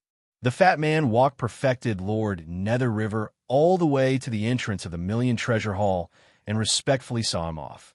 Perfected Lord Nether River waved his hand and took Xia Pingon into the sky again, flying towards the southeast of the island. Senior, this Million Treasure Hall is really amazing. For of such rare realm beads at once. Is this Million Treasure Hall is your property? When they were in the Sky Treasure Hall. Is Million Treasure Hall. Is this Treasure Hall your property? No. True monarch, Nether River spat out these 2 words coldly, almost killing the conversation in an instant. However, Xia Pingon was already used to it, so he didn't feel awkward and continued to chat. I saw that Senior took the realm bead and that soul crystal without paying. So, I thought that it was Senior's property. Pay? Why should I pay him? I'm lacking something, so why would I come to him? If I give him face, I'm already being polite by not taking his money. How dare he ask me for money? So what if he has a mountain of gold and silver? You juniors are always so ridiculous. Ahem, Senior, you want that realm bead. Do you want to fuse with it yourself? I fused with that realm bead when I was young, but didn't succeed. You'll know what I want it for later. After saying a few words, Perfected Lord Nether River didn't say anything else. Xia Pingon didn't say anything either. Perfected Lord Nether River then took Xia Pingon out of Crouching Dragon Island. After flying for over 100 miles toward the southeast of Crouching Dragon Island, they arrived at a foggy sea. Looking down from the sky, there was nothing on the sea except for the fog. Perfected Lord Nether River pointed at the sea. Closely after that, the fog on the sea dispersed. The light and shadow on the sea started to sway like a mirage. In the blink of an eye, an emerald island covering more than 10 square miles appeared. Some golden battle formation halos were slowly rotating around the island. Perfected Lord Nether River then took Xia Pingon into the air zone of the island. Xia Pingon only felt his vision blur, as if he had entered another space. Thick fog rolled around him, and within the thick fog, there were countless lightning bolts, flames, swords, icicles, as well as terrifying bone dragons and thousands of soldiers and horses. They flashed past him, and then Xia Pingan found himself in a huge cave. The atmosphere in a mountain cave was a bit gloomy. There were bronze cauldrons on both sides of the mountain cave. Pale flames were burning in the cauldrons. Perfected Lord Nether River was sitting on a black throne made of animal bones. There's a protective formation on the island. Without my permission, you're not allowed to leave the island. If you enter the formation by mistake and get killed by it, you're courting death. Don't blame me for not reminding you. Perfected Lord Nether River said to Xia Pingan. Senior, don't worry. I got it. Xia Pingan replied hurriedly. Perfected Lord Nether River nodded and flicked his finger. A jade pendant hanging in a mountain cave made a light tinkling sound. A few seconds later, 3 figures appeared in the mountain cave. One of them came out of the ground like a wisp of black smoke. He was a young man with a pale face and a thin body like a bamboo pole. The other one was like a shadow flying close to the entrance of the mountain cave. When he entered the mountain cave, the shadow became plump and became a strong man. The third person was a little more normal. He flew in very quickly. He was a scholar wearing a blue robe. Xia Pingan looked at the aura of the 3 people and realized that they were all at the 6th Sun Realm. Based on their auras, they were all 6th Sun Realm experts, at least slightly stronger than Yin Shi. Could these 3 people be perfected Lord Nether River's disciples? Xia Pingan muttered in his heart. When the 3 of them arrived at the mountain cave, they glanced at Xia Pingan discreetly before bowing respectfully to perfected Lord Nether River. Greetings, perfected Lord. The moment the 3 of them spoke, Xia Pingan knew that he had guessed wrongly. These 3 people were not perfected Lord Nether River's disciples. If they were, they would call perfected Lord Nether River their master. Perfected Lord Nether River nodded coldly. Without further ado, he waved his hand, and 3 tiger-propping realm pearls flew toward the 3 of them. He instructed, "These 3 realm pearls are a little remote. There are no spiritual force crystals. The 3 of you can try to fuse them here." The 3 of them took the 3 realm pearls and looked at each other. Their faces were serious. Then, without saying anything, they sat down cross-legged and dripped their blood on the tiger-propping realm pearls. They began to fuse with them. In the blink of an eye, the 3 of them were enveloped by 3 light cocoons. Xia Pingan did not say a word. Perfected Lord Nether River sat on the throne and narrowed his triangular eyes as he watched the fusing of the 3 people. 5 minutes later, the light cocoon of the scholar shattered. The scholar opened his eyes and looked puzzled. He shook his head slightly, indicating that the fusion had failed. After another minute, the light cocoon of the pale-faced man who was like a bamboo pole also shattered. The fusion had failed. After a while, the light cocoon on the burly man's body shook. Then, under everyone's gaze, the light cocoon gradually turned transparent. Some black gas appeared inside, and the burly man's figure appeared in the light cocoon. His head exploded with a bang, and his brain matter splattered everywhere. The light cocoon shattered, and the headless corpse of the burly man, who was still alive and kicking just a moment ago, swayed slightly on the ground, and then fell to the ground. The 2 summoners who failed the fusion but didn't die looked relieved, but they didn't say a word, because the burly man was dead. The gloomy cave was suddenly filled with the smell of blood. At this moment, Xia Pingan held his breath. He just watched as a 6th Sun Realm summoner failed to fuse with the Realm Pearl in front of him and had his head explode. Sometimes, death was just so insignificant. Even if it was a 6th Sun Realm summoner, a trace of disappointment flashed across perfected Lord Nether River's face. He waved his hand lightly. "Leave." The 2 people who survived the test of the tiger-propping realm pearl did not say a word. After bowing, they quickly left the cave. Perfected Lord Nether River waved his hand lightly, and a ball of flame flew out of his hand and landed on the corpse in the cave. The scorching flames licked and swayed. In the blink of an eye, the corpse was turned into ashes. Perfected Lord Nether River waved his hand again, and a stream of water rushed out and washed away the ashes. Then, perfected Lord Nether River's scrutinizing gaze landed on Xia Pingan, F***. Xia Pingan's heart was beating like a drum. He was extremely nervous.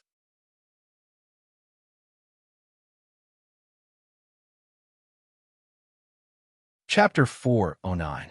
Follow me. After a few seconds of silence, Lord Nether River finally spoke. He stood up and walked towards one of the entrances of the cave. It did not feel good to be on someone's chopping block. However, Xia Pingan could only grit his teeth and follow Lord Nether River to the other side of the cave. After walking for a few minutes in the dark cave, Xia Pingan heard the sound of waves. Then, a huge pool appeared in front of him.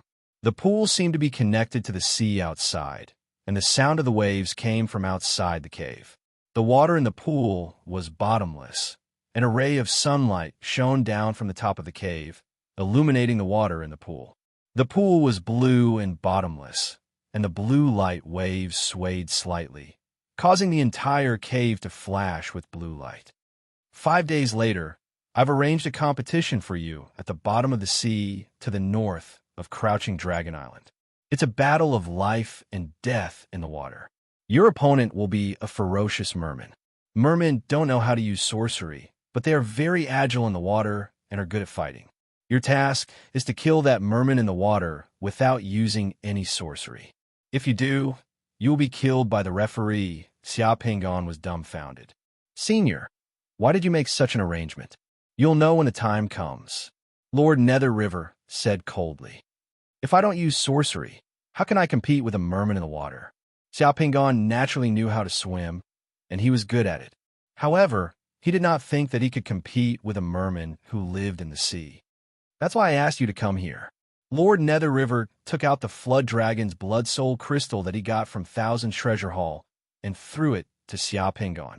This is a Flood Dragon's Blood Soul crystal. It's also a treasure. It's not easy for ordinary people to get it. After you eat it, it will strengthen your bones and muscles and enable you to move freely in the water without using any sorcery. You'll gain the ability to move underwater like a merman. After eating it, you'll feel hot all over. After eating it, you'll have to go into the water immediately. You can't come out of the water until you've completely digested it. Looking at the Flood Dragon's Blood Soul crystal in his hand, Xia Pingan gritted his teeth and could only swallow it. As soon as that thing was thrown into his mouth, it softened and turned into a stream of heat that spread to his limbs and bones. Xia Pingan's entire body was steaming hot. It was as if there were countless furnaces burning in his body. Even his blood was boiling. His skin was as red as a prawn in a steamer and was abnormally hot. Looking at the deep blue hole beside him, Xia Pingan quickly took off his clothes without any hesitation. Wearing only a pair of underpants, he plunged into the water, letting the seawater come into full contact with his skin. The water in the blue hole was extremely cold. After plunging into the water, Zhang Tai's body temperature dropped at once. Instead of feeling uncomfortable, he felt warm and comfortable all over. After more than 10 minutes, Xia Pingan popped his head out of the water. After taking a breath, he quickly sank back into the water. After more than 10 minutes, he popped out of the water again to take a breath. After Xia Pingan popped out of the water for the third time to take a breath and sank back into the water, Xia Pingan found that he didn't need to pop out of the water to take a breath anymore. His skin started to replace his lungs and started to exchange oxygen in the water like a fish. That was amazing. At the same time, the burning sensation inside his body became stronger and stronger. Additionally, all his bones started to feel hot and itchy. The closer he got to the bottom of the blue hole, the lower the temperature of the seawater and the greater the water pressure, the more comfortable he felt. Xia Pingan unconsciously swam towards the depths of the blue hole. As he swam, Xia Pingan found that his flexibility in the water was unparalleled. It was not his body that was driving the seawater, but his mind. As long as he thought about it, the seawater would flow around him along with his body. The seawater became familiar to him, and he didn't fear it at all. He actually felt very comfortable in the water. The blue hole became deeper and deeper. After diving several hundred meters, The entrance of the blue hole became invisible like a blurry starlight.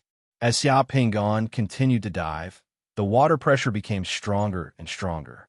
He could even hear his bones cracking due to the terrifying water pressure, as if they were going to shatter at any time. But strangely enough, the burning and itching sensation in his bones actually became comfortable under the terrifying water pressure and was no longer uncomfortable. Xiao Pingon didn't care anymore as he continued to dive until he reached the bottom, which was over 10,000 meters deep. He found that there were 2 bowl-sized sea eyes at the bottom of the blue hole. Additionally, the seawater at the bottom of the blue hole had already frozen. After sneaking here, Xiao Pingon sat on a large piece of ice and felt his entire body completely comfortable. Although there was still a burning and itchy feeling in his body, it was already bearable. F***, am I still human? It's impossible for a human body to dive so deep into the sea and still be fine. After diving here, Xiao Pingon was shocked by his own ability. After looking at his hands and skin, he found that there were not many changes. Therefore, he let out a sigh of relief.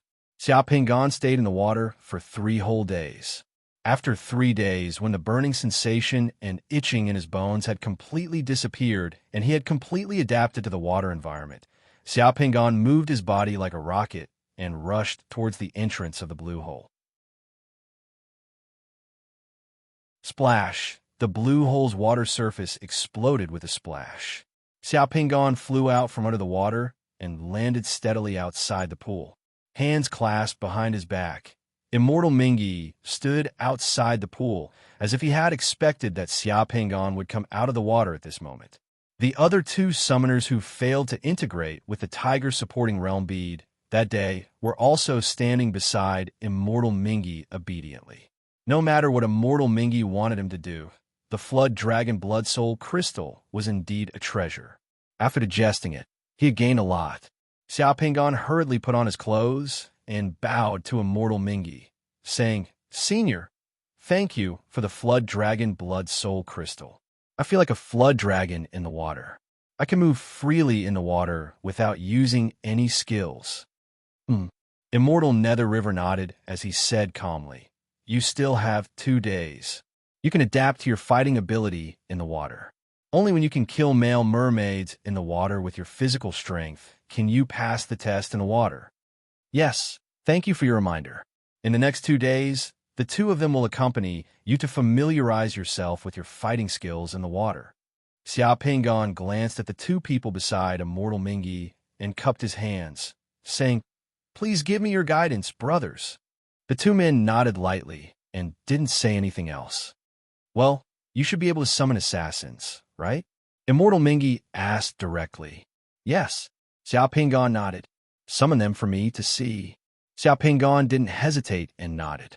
A black mist flashed in front of his eyes as Xiao Pingon summoned his rank 3 assassin. Level 3 assassin? Immortal Mingi saw through Xiao Pingon's assassin at a glance. "Yes, I haven't fused with many assassin realm pearls, so I can only summon a level 3 assassin," Xiao Pingon said. A level 3 assassin might be very strong in other places, but this is the god-slaying bug world. The weakest summoner here is at the 6th Sun realm. Your level 3 assassin won't be of much use. You're still 2 levels away from a demon-slaying assassin. Xiao Pingon scratched his head, not knowing what to say. Immortal Mingi didn't say anything else. He just waved his hand and left after saying that. "All right, you guys continue with your training. If you have any questions, you can ask the 2 of them." After Immortal Mingi left, only Xiao Pingon and 2 other people were left in the cave. "May I know your name, brother?" At this moment, the scholarly summoner smiled and cupped his hands at Xiao Pingon, asking politely, "I'm Long Huan. May I know your names?" Xiao Pingon asked, "You're too polite. I'm Meng Ziki." The scholarly summoner introduced himself. Then, he pointed at the bamboo-like guy beside him. "He's Rinju. Why are you 2 here?" Xiao Pingon asked directly. "You also have the soul-stealing goo in your body, right? Why are you here?" "We're the same," Rinju said coldly. This answer slightly surprised Xiao Pingon. Meng Ziki let out a sigh as he said faintly, "Don't be surprised. We were not the only ones here. There were 9 people here in total. Now, only the 2 of us are left. Including you. There are 3 of us," Renju added. "Don't be too happy. Actually, not everyone can absorb the Flood Dragon's Blood Soul Crystal. Some people would explode and burn into ashes after eating the Flood Dragon's Blood Soul Crystal. 2 people have already died in this pool." Seeing Xia Pingan's slight change of expression, Meng Ziki smiled again. "But don't worry. We've gained something here. 2 days later, when you survive the underwater fight with the mermaids, you'll be able to absorb 2 more assassins' realm pearls and have the ability to summon demon-slaying assassins." "You've also experienced this?" Xia Pingan asked. Meng Ziki and Renju nodded. "Why did Senior Mingi do this?" "Senior Mingi might want to use our abilities to do something that he couldn't do himself. I feel that Senior Mingi is a bit anxious these days. He goes out more and more often. Perhaps in a few days, we'll know what Senior Mingi wants us to do. Of course, the premise is that you can survive until then."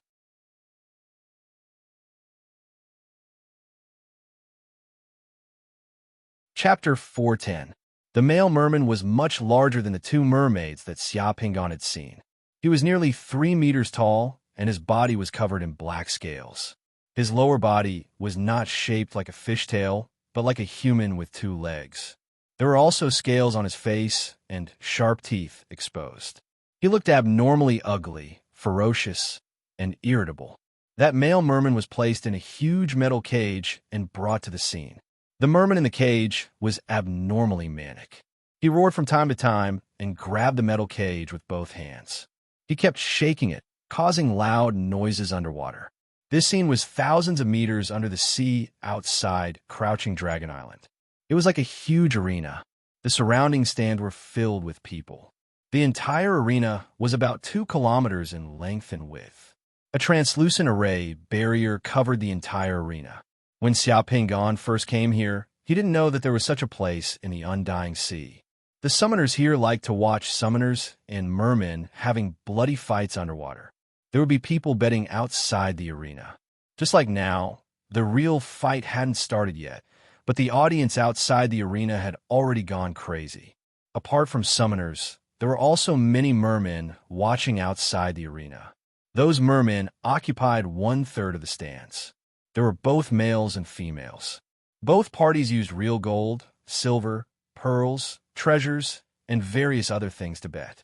This merman is a prisoner of the mermen. He's extremely vicious. He once killed several merman guards in the merman tribe and stole the merman tribe's ocean dragon pearl for cultivation. He's extremely strong. After being captured by the merman tribe, he was sent here. He's already defeated 2 summoners who had fused with Flood Dragon Blood Soul Crystals.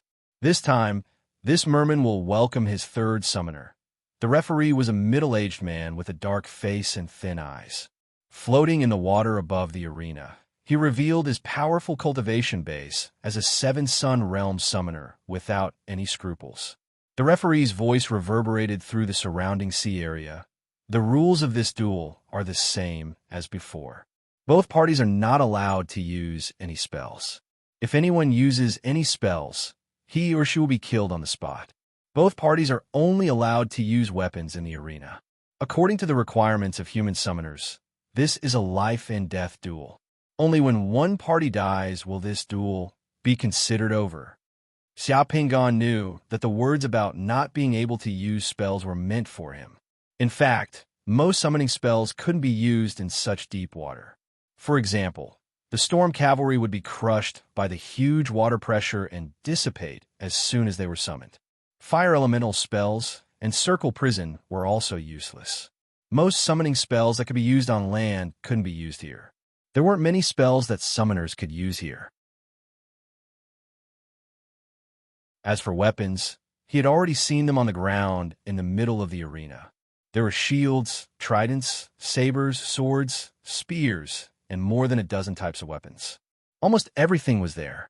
Perfected Lord Nether River was on the most conspicuous stand at the edge of the arena. He looked at Xia Pingan expressionlessly. His lips moved slightly, and a wisp of voice entered Xia Pingan's ears. "This is a test for you. Whether you live or die, it's up to you."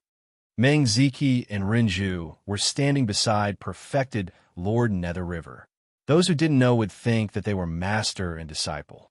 The scene in front of him was familiar to Xia Pingan. It reminded him of the scene when he entered the Death Corner arena on Earth. It seemed that the thrill-seeking hearts of both ordinary people and summoners were similar. Xia Pingan took a deep breath and squinted at the weapons in the middle of the arena. His brain was already making rapid deductions. The merman in the cage began to go berserk. The fight is about to begin. 3, 2, 1. Open the cage. As soon as the word cage was uttered, the door of the metal cage that trapped the merman opened. The merman rushed to the middle of the arena like a lightning bolt in the water. Xia Pingan did the same. The moment the barrier in front of him disappeared, he rushed to the middle of the arena. Seeing the speed of the merman, Xia Pingan's heart skipped a beat. After 2 days of training, he felt completely at ease in the water. He was like a fish in the water and a dragon in the clouds. He didn't expect that the merman's speed was not slower than his.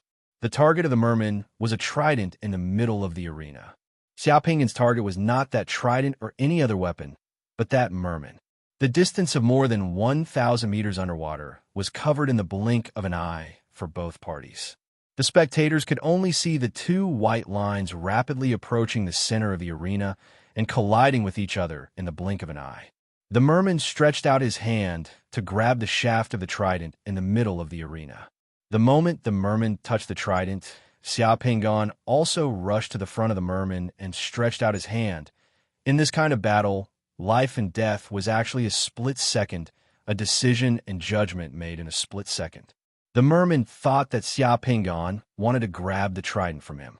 Therefore, the moment his hand touched the trident, the merman revealed a grim smile towards Xia Pingan. The merman who grabbed the trident didn't even think about it. The moment he grabbed the trident, he immediately pulled back his hand and prepared to pierce through Xia Pingan's body at close range. However, the merman's judgment was wrong. Xia Pingan's outstretched hand was not to snatch the trident. It was just a feint. His goal was to make the merman misjudge and think that he wanted to snatch the trident from him. The moment the merman grabbed the trident, Xia Pingan had already rushed to the front of the merman. The moment the merman turned his hand back, Xia Pingan's hand had almost reached the merman's neck. The merman fiercely stabbed out his trident. The sharp steel thorns of the trident carried a torrent as fast as lightning in the water and pierced through Xia Pingan's chest, tearing Xia Pingan's clothes. At the same time, Xia Pingan had already circled to the merman's side and stretched out his hands, tightly wrapping the merman's neck from behind like a guillotine. Boom! With a huge momentum, Xia Pingan collided with the merman and slammed into the ground of the arena, shattering the hard, metal-like gravel on the ground and causing waves of water to explode. Not to mention the onlookers, even the summoner who acted as the referee was dumbfounded. When the waves of water subsided, everyone saw Xia Pingan lying on the ground of the arena. His hands were not holding any weapons, but they were tightly wrapped around the merman's neck. His legs were also wrapped around one of the merman's hands and body from behind. The merman was completely unable to move. He could only roll and struggle on the ground. Even though he was holding the trident, it had lost its use in this situation and fell to the ground. The merman's hands were trying to pry Xia Pingan's hands away from his neck. The power from Xia Pingan's hands made the merman feel despair and suffocation. The merman had never thought that a human summoner would have such terrifying power. The physical strength brought about by Xia Pingan's terrifying soul power finally broke out completely at this moment. The entire arena was silent. No one had thought that this battle would be like this. There were no dazzling fights, no fierce collisions, no blood-boiling scenes, and there was nothing to watch. There were only two people rolling on the ground like mud. Such a fight was not aesthetic at all. Those who were not in the merman's position would not be able to understand the despair and pain of the merman at this moment. After about 7 to 8 seconds of silence in the arena, Kacha, a crisp sound that resounded throughout the seabed, came from Xia Pingan's tightly wrapped arms. like steel being twisted and broken. After this sound was heard, the merman who was struggling under Xia Pinggan's decapitated head suddenly stopped moving. His ferocious face lost all its vitality at once, and he rolled his eyes like a dead fish. Xia Pinggan loosened his arms and stood up gently. The neck of the strong merman had been completely crushed by him. It was as soft as a noodle. The merman fell on the ground of the arena, motionless. A 1. Xia Pinggan glanced at the referee and said softly, "Announce the result." The referee in the air landed on the arena, squatted down, and checked the merman's corpse. Then he announced the result of the duel loudly. The human wins this duel. After a few seconds of silence, the arena was filled with loud cheers.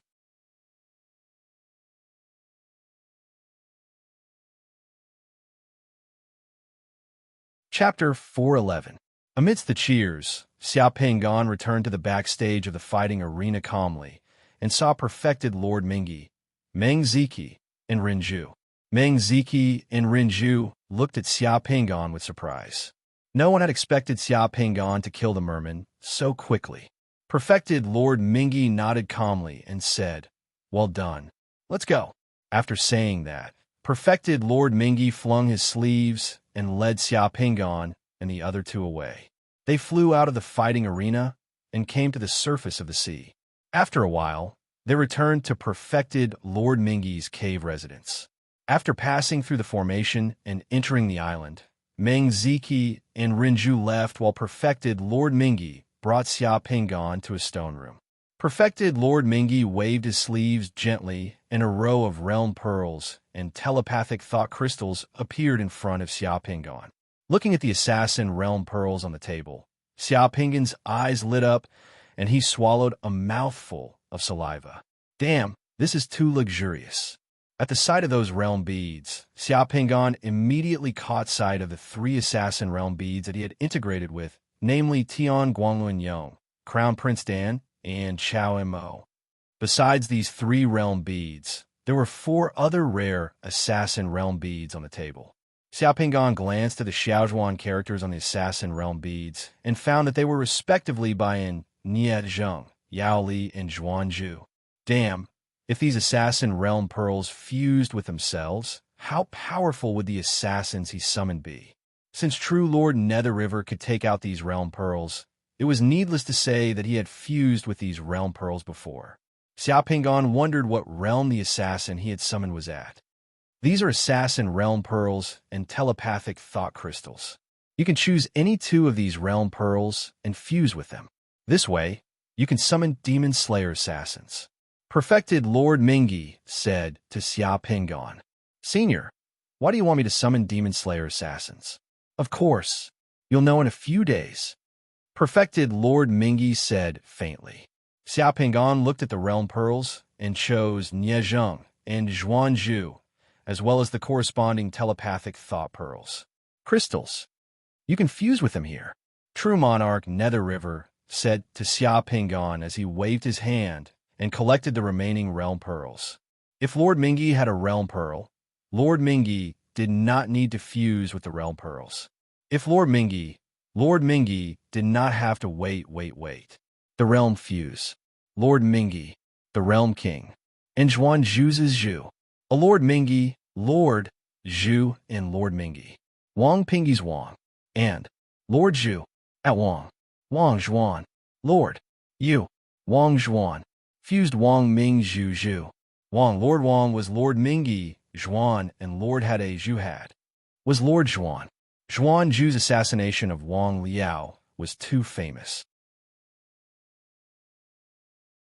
Because of this, Zhuanzhu became one of the representative assassins of the spring and autumn period. Zhuanzhu's fish intestine sword was also very famous. It had been a long time since Xia Pinggan had broken the historical destiny of those people in the Realm Pearls. After obtaining this Realm Pearl, Xia Pinggan's ambition to challenge them was ignited again. There was no point in killing Wang Zhou step by step. If he could survive the siege of Wang Zhou's guards after killing Wang Zhou, then Zhuanzhu's fate would be changed, and he would get a lot of divine power. When Xia Pingan began to fuse with the realm pearls, perfected Lord Mingi sat cross-legged on the stone bed opposite him and closed his eyes to rest. More than 10 minutes later, perfected Lord Mingi suddenly opened his eyes and looked at Xia Pingan with some surprise. This was because the divine power imbuement fluctuation coming from Xia Pingan's body was somewhat abnormal. It seemed to be much stronger than when others fused with the realm pearls. Ordinary people would obtain between 30 and 38 points of divine power after fusing with the realm pearls. But at this moment, the divine power fluctuation coming from Xia Pingan's body had greatly exceeded the divine power imbuement of more than 30 points of divine power. The probability of this happening was extremely low. Perfected Lord Mingi did not know the specific reason. The more a summoner could break through the divine power limit of the realm pearls, the more it indicated that the summoner had extraordinary talent and astonishing future achievements. Sensing the divine power fluctuation coming from Xia Pingan's body, perfected Lord Mingi looked at Xia Pingan with a deep gaze. There was something else in his gaze. A moment later, the light cocoon on Xia Pingan's body shattered, and Xia Pingan opened his eyes. How much divine power did you gain? 195 points. Xia Pingan answered honestly with a puzzled expression. I don't know why my divine power increased so much when I fused with the realm pearl. After fusing with the realm pearl of concentration, the divine power limit in the Xia Pingan secret mandala had increased from 6,275 points to 6,470 points. He was a big step closer to the 6,930 points needed to reach the Sixth Sun realm. He was only 460 points away. Xia Pingan looked at the remaining Nie Zheng realm pearl and secretly licked his lips. If he could continue fusing with this realm pearl and obtain another 200 points of divine power, the Sixth Sun realm would be within his reach. Perfected Lord Mingi pondered for a moment. When he thought of Xia Pingan's performance in the arena today, he secretly guessed that Xia Pingan's bravery and resourcefulness in battle might have matched some of the mysteries of the realm pearl. That was why Xia Pingan was able to gain so much divine power in one go. After thinking it through, perfected Lord Mingi nodded. This is also your fortune. Continue fusing. Yes. Xia Pingan nodded and continued to fuse with Nie Zheng's realm pearl and the divine thought crystal with his blood. Among the assassins of the spring and autumn era, Nie Zheng was definitely the most skilled in martial arts and swordsmanship. Nie Zheng was also one of Xia Pingan's favorite assassins. Nie Zheng was a master swordsman. Like Jing Ku and Zhuan Zhu, they had to think of a way to quietly get close to their targets before taking action. But Nie Zheng was different. Nie Zheng was tired of assassinating Han Xiangxia, so he had to break in openly. At that time, Xia Pingan was sitting in the main hall of his mansion with a large group of experts protecting him. Over 100 people were protecting him. Nie Zheng and his sword forcibly broke through the blockade of all the experts and guard around Xia Pingan, killing dozens of experts and rushing to Xia Pingan's side and killing him with his sword. Such bravery was like taking the head of a general in an army of 10,000. However, the one who left the deepest impression was Nie Zheng's sister, Nie Yun. After Nie Zheng killed Xia Pingan, he did not want to implicate his sister Nie Yun and did not want to be recognized. He used his sword to destroy his face, gouged out his eyes, and committed suicide by disemboweling. His body was displayed on the streets for people to recognize. When Nie Yun heard that there was someone who could kill Xia Pingan alone, she felt that the person who could do so should be Nie Zheng. She was not afraid of death and personally came to the capital of Korea to identify the body. After seeing the body, she found that it was indeed her brother, Nie Zheng. In order not to bury her brother's reputation and let Nie Zheng's name be passed down in the future, Nie Yun said Nie Zheng's name and identity. She cried in grief and finally died in front of Nie Zheng's body. It was because of Nie Yun that Nie Zheng became famous and left a mark in the history books. Nie Yun used her own life to tell the world that the so-called loyalty, righteousness, and restraint were not a monopoly of men. The story of this pair of siblings was really heart-wrenching and made people cry.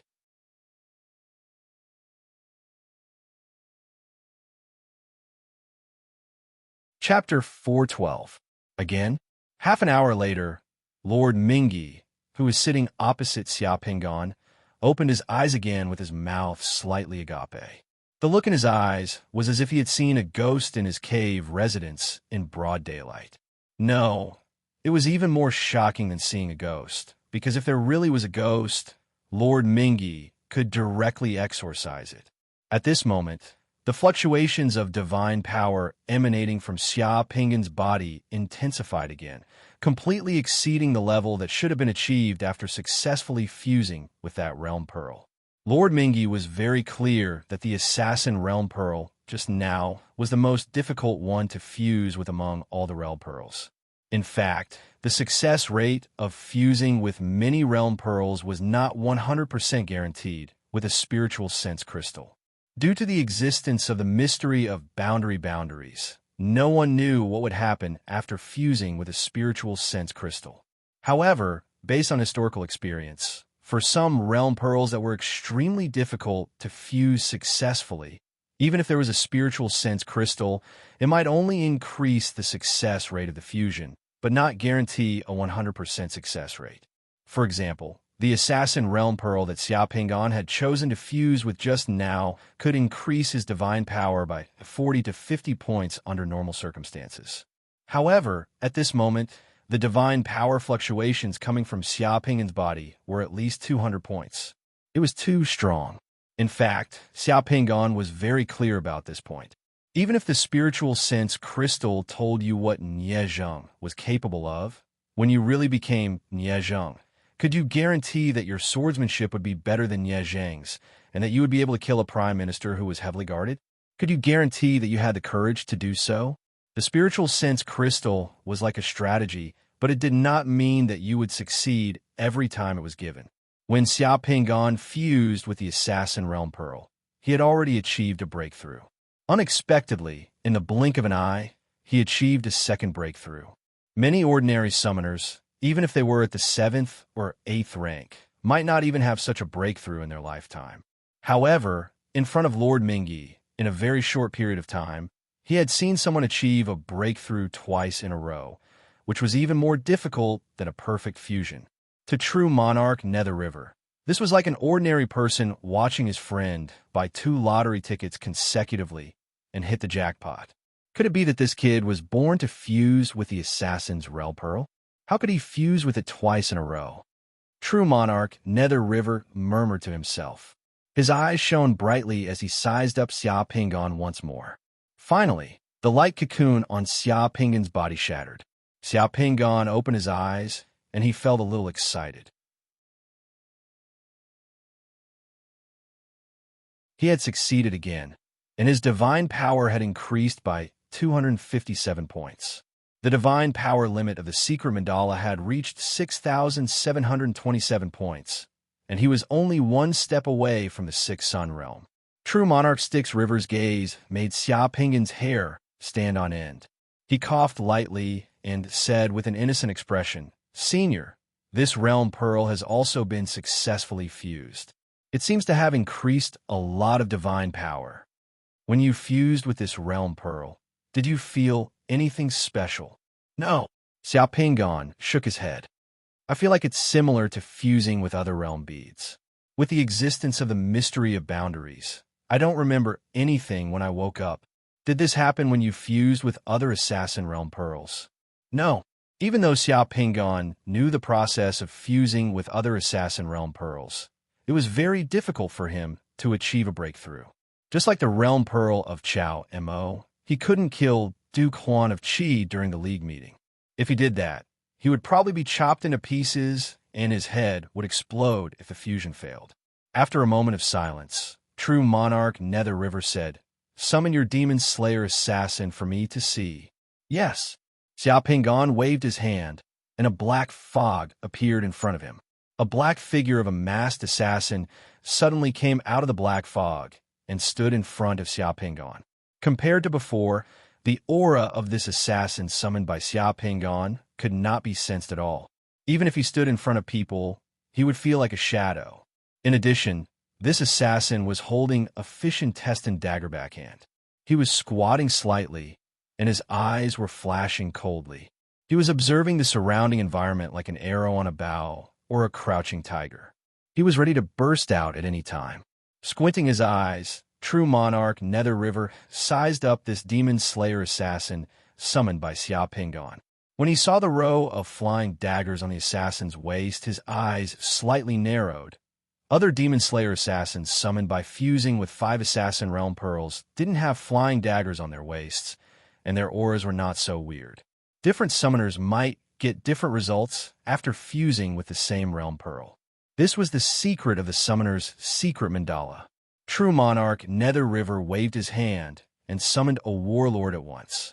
This warlord was more than 2 meters tall, wearing shiny fish scale armor, and holding a coiled dragon spear in his hand. He was majestic and full of oppressive aura. As soon as this warlord was summoned, true monarch Nether River pointed at the assassin summoned by Xia Pingon. The spear in the warlord's hand shook. With a hum, the spear shot out like a dragon, making a vibrating sound in the air. The spear stabbed towards the assassin summoned by Xia Pingon. As soon as the warlord made a move, Xia Pingon knew that true monarch Nether River wanted to see the ability of the assassin he summoned. Without hesitation, Xia Pingon issued a battle order. The assassin he summoned instantly disappeared, evading the warlord's attack. Then, he appeared beside the warlord in a flash. The fish intestine dagger in his hand directly stabbed towards the assassin's armpit through the gap of the battle armor. The assassin's movement was sharp and swift as lightning. The general roared and turned around, dodging the dagger with a single step. He used his armor to block the dagger and then flicked his spear, causing a streak of fire to appear in the air as he stabbed at the assassin's throat. The assassin's dagger hit the tip of the spear, making a clanging sound. The assassin was sent flying by the general's attack. His feet left the ground as he flew backward.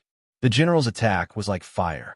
With a roar, the spear in his hand pierced out like a storm. In the blink of an eye, hundreds of spears had pierced towards the assassin. With each spear thrusts, the spear thrusts and the spear thrusts caused a sonic boom in the air. The spear thrusts ignited the air. Flames surged in the cave, and the temperature in the cave rose by dozens of degrees. Not only that, the spear thrusts of the spear thrusts were dazzling. A cold spear thrust fell on the stone wall of the cave and directly pierced a hole more than 3 feet deep in the stone wall. Gravel splashed everywhere. Because of the sudden rise in temperature in the cave, there were flames everywhere. Xia Pingon had to summon a water shield to protect himself. Otherwise, his clothes would be set ablaze. True monarch Nether River watched calmly from the side. The flames automatically avoided him as soon as they reached him. Under such a torrential attack, the assassin summoned by Xia Pingon was like a fallen leaf in the sea. His figure was strange like a wisp of smoke. Although the wind and waves were fierce, the fallen leaf drifted with the waves and did not sink. The fish intestine dagger in the assassin's hand could always tap on the spear thrusts or spear thrusts at the right time. Instead, he used the spear thrust to accelerate his movements and constantly looked for opportunities to get close to the warlord. The battle between the two was too intense and exciting. Moreover, it was unpredictable. To be honest, Xia Pingon had not seen a battle of this level more than a few times. A few minutes later, the assassin threw out darts that were as fast as lightning. The warlord brandished his spear thrusts and formed a barrier of flames and spear thrusts around his body. Amidst the dense clanging sounds, the assassin deflected all the darts. However, one of the darts silently drilled out of the ground and sank into the gap between the warlord's thigh and knee. The warlord staggered and his hand movements became sluggish.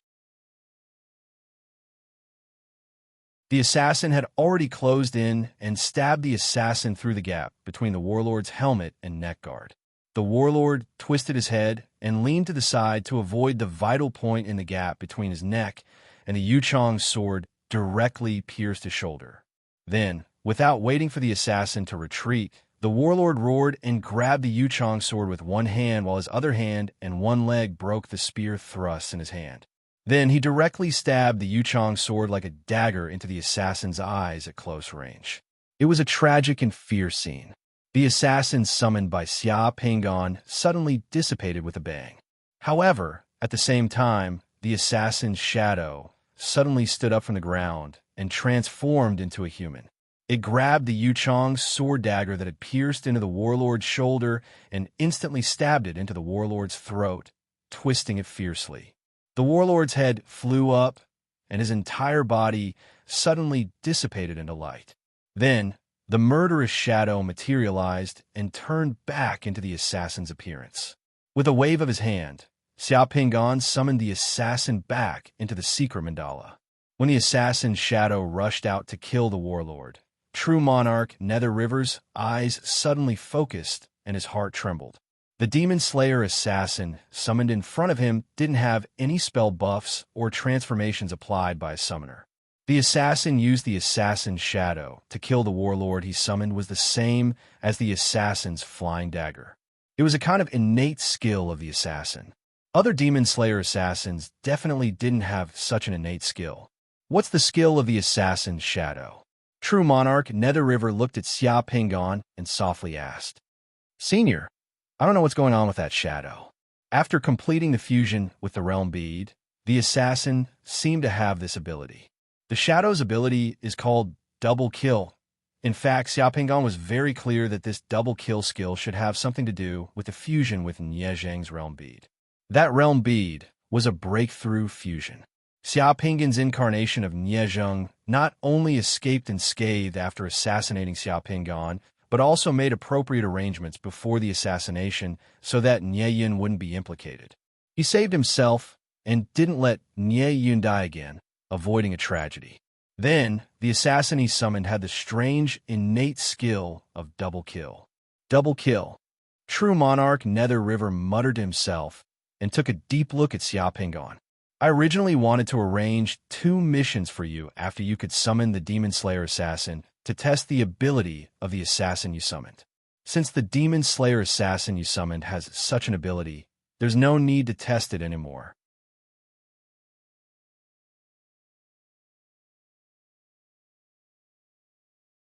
Chapter 413. Senior, do you want me to fuse with the assassin's realm pearl because of what you want me to do? Xia Pinggan tried to ask. Of course, he didn't expect true Monarch Styx River to answer. He was just curious. However, out of Xia Pinggan's expectation, this time, Lord Nether River threw a glance at him. After pondering for a short while, Lord Nether River said, "It's getting closer and closer to that time. It doesn't matter if I tell you. Yes, the reason why I asked you to integrate with the Assassin's Realm bead is indeed related to what I want you to do. In a few days, I will take you to a place. After entering that place, there's a checkpoint. You need to be able to summon at least a demon-slaying assassin to pass it." Xia Pinggan was even more confused. "Senior, I see that you're only 1 step away from the demigod realm. You've already reached the Heaven Ascension realm. Is there an opponent you can't deal with in that place? If you can't deal with it, then what's the use of me even if I can summon a demon slayer assassin?"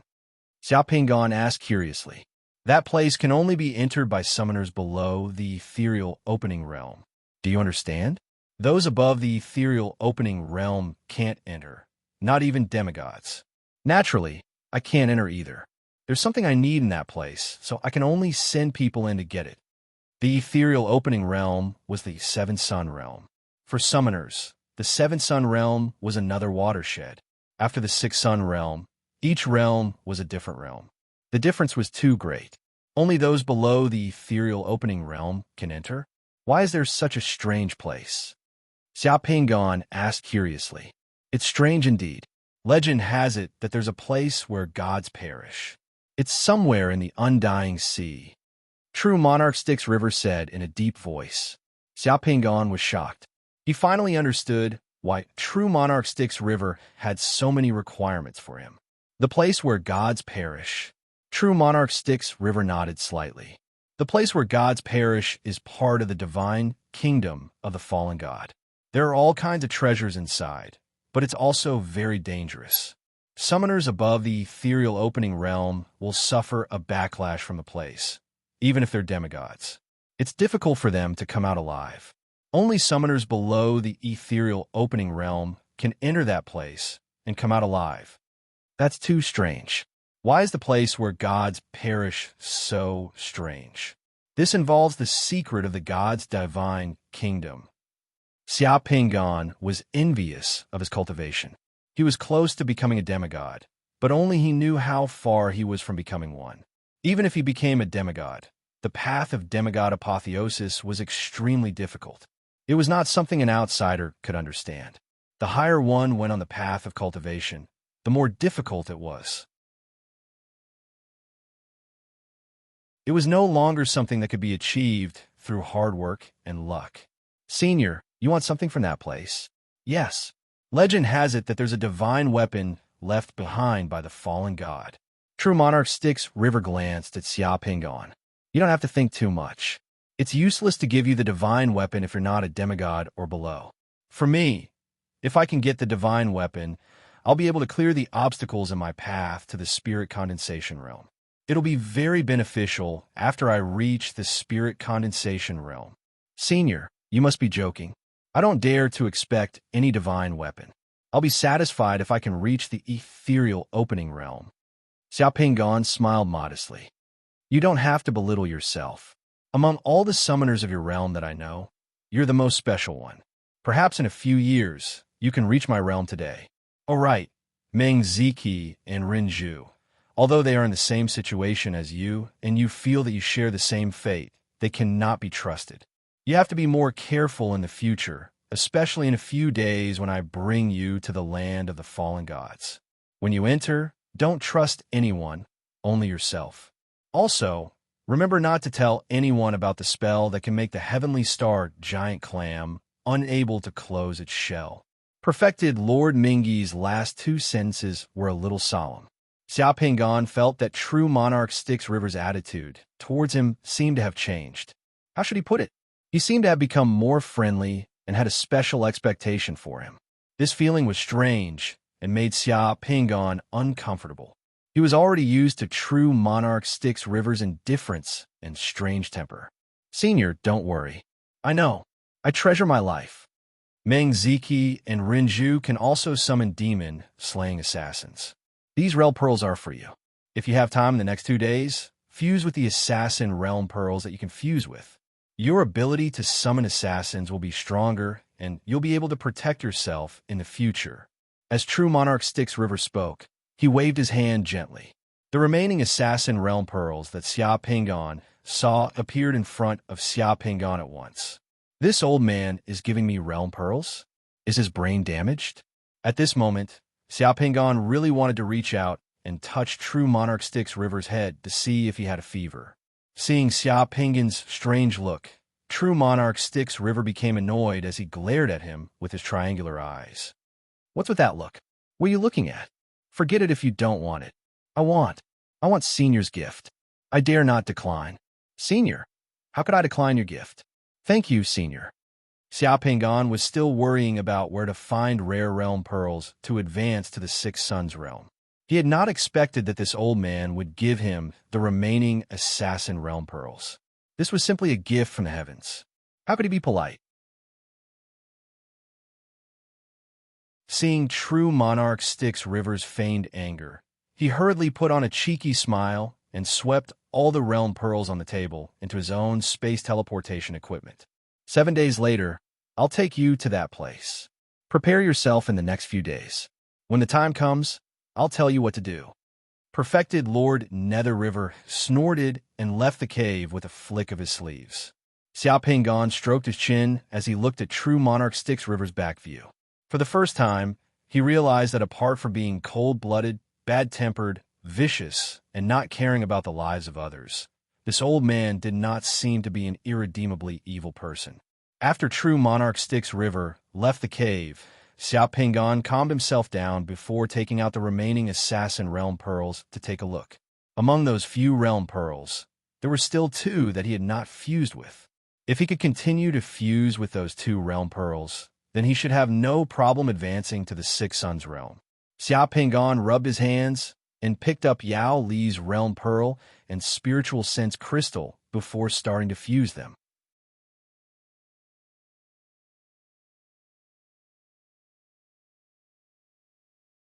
Chapter 414.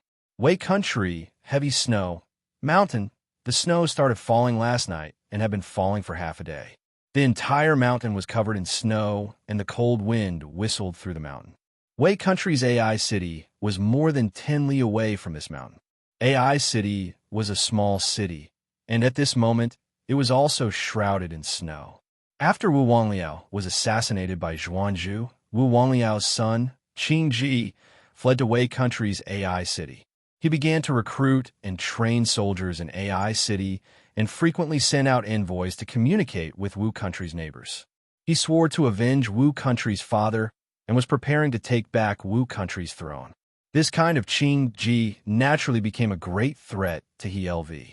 After He LV had Zhuangzhu get rid of Wu Wangliao, he had Wu Zishu continue to help him find expert assassins, preparing to continue using assassins to get rid of Qing Ji. Just like this, Xia Pinggan, who was the Yao Li, was once again recommended to He LV by Wu Zishu. In history, in order to assassinate Qing Ji, Yao Li wanted to find a way to get close to Qing Ji. He didn't hesitate to sacrifice his own wife and children, and even had help cut off his arm. Only then did he gain Qing Ji's trust. After escaping to the state of Wei, he got close to Qing Ji and patiently lurked. In the end, when Qing Ji was on a boat, he finally found a chance to kill Qing Ji. Xia Pinggan was once very curious why Yao Li was so ruthless. In order to kill someone, he didn't hesitate to sacrifice his own life and that of his wife and child. Only after becoming Yao Li did Xia Pinggan finally understand why Yao Li was so ruthless. The root of it all was Yao Li's father. Yao Li's father was also an assassin. Yao Li was born in an assassin family. During the spring and autumn period, assassins were also a profession. Yao Li's father was an assassin, but he was always unknown. He didn't do anything that could leave his name behind. This became the regret of Yao Li's father. When he was old, he would drown his sorrows in alcohol every day. Under his father's education, Yao Li was influenced by him from a young age. He wanted to become an assassin that could shake the feudal lords and not let his father's regret become his own regret. He wanted to assassinate Qing Ji. Why was he so ruthless? It was because he was carrying their family's ideals and destiny. As for Qing Ji, he bore another kind of fate and tragedy of the Wu Kingdom's royal family. This tragedy originated from He LV's father. When He LV's father passed the throne to his brother instead of He LV, the tragedy of the Wu Kingdom's royal family was already buried. The Prince of Wu who was assassinated by Zhuangzhu was actually the son of He LV's third uncle. Qing Ji was He LV's nephew. An assassin and a royal noble were about to clash here tonight.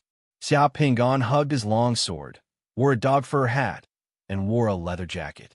He sat in a grass pavilion halfway up the mountain. There was a charcoal fire burning in the pavilion, and it was away from the wind, so it was much warmer than outside. Sitting in the pavilion, he could see the situation from AI City to the foot of the mountain. Xia Pinggan was warming the wine in the grass pavilion. At this moment, his identity was Yao Li.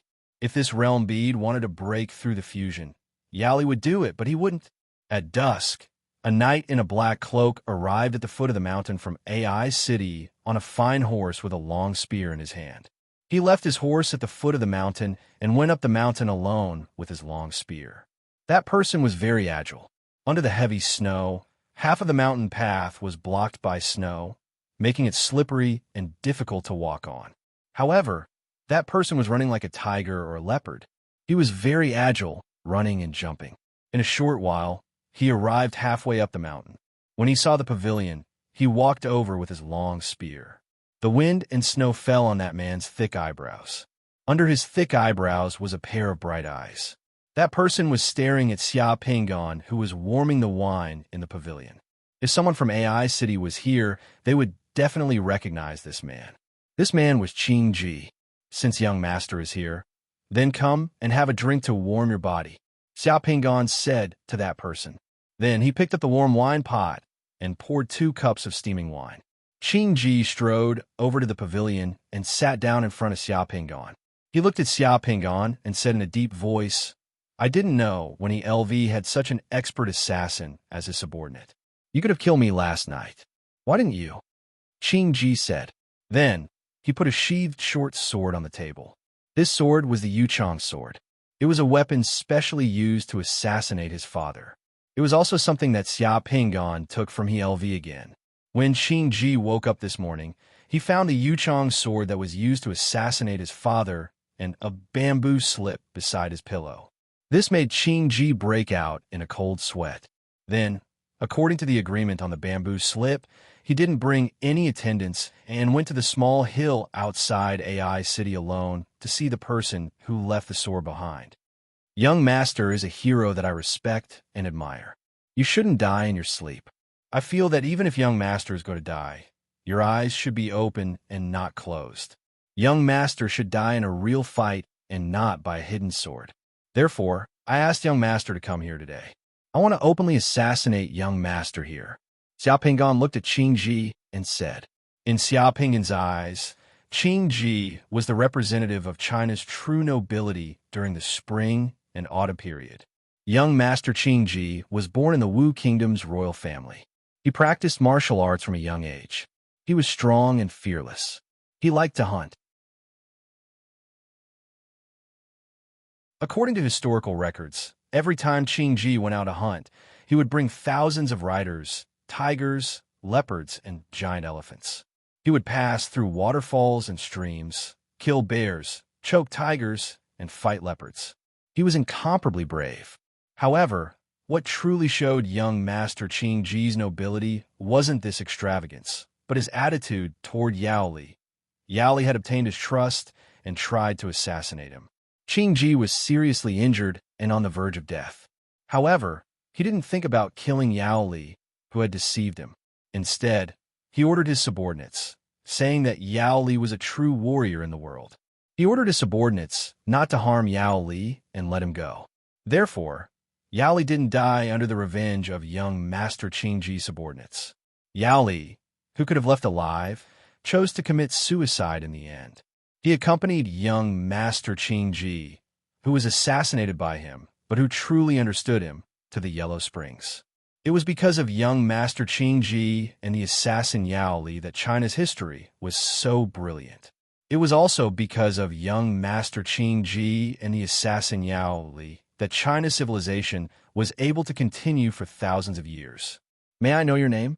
Qing Ji raised his wine cup and asked. Yao Li. Xiaopingan also raised his wine cup. Haha, interesting, interesting. For an assassin like you to be able to sneak into my bedroom in the middle of the night and not take my sleeping head, instead leaving behind the Yuchong sword and inviting me here for a fair and square battle to the death. If the LV were to find out, he might beat his chest and stamp his feet. Qing Ji laughed loudly. Young Master, you could have also found an assassin to kill the LV to avenge your father. However, why didn't you do so? Why did you choose to train your troops in AI City? The two of them looked at each other and drank the wine in their hands. There were things that men should do and things that they shouldn't do. The two of them continued to drink until they finished all the wine in the jug. They drank until their bodies were warm and their blood was boiling. After drinking the last cup of wine, young Master Qing Ji threw the wine cup down and stood up. He took off his cloak and threw it on the ground. He then picked up the spear beside him and said, satisfying, "Today, I can fight with you. Whether I live or die, I have no regrets. Please." As he spoke, he walked out of the pavilion and arrived at the hillside outside. Xiaopingan picked up the sword beside him and also walked out of the pavilion. Please. The two of them stared at each other. As their gazes met, they made their moves almost at the same time. Qing Ji's spear stabbed forward. Xiaopingan's sword stabbed forward.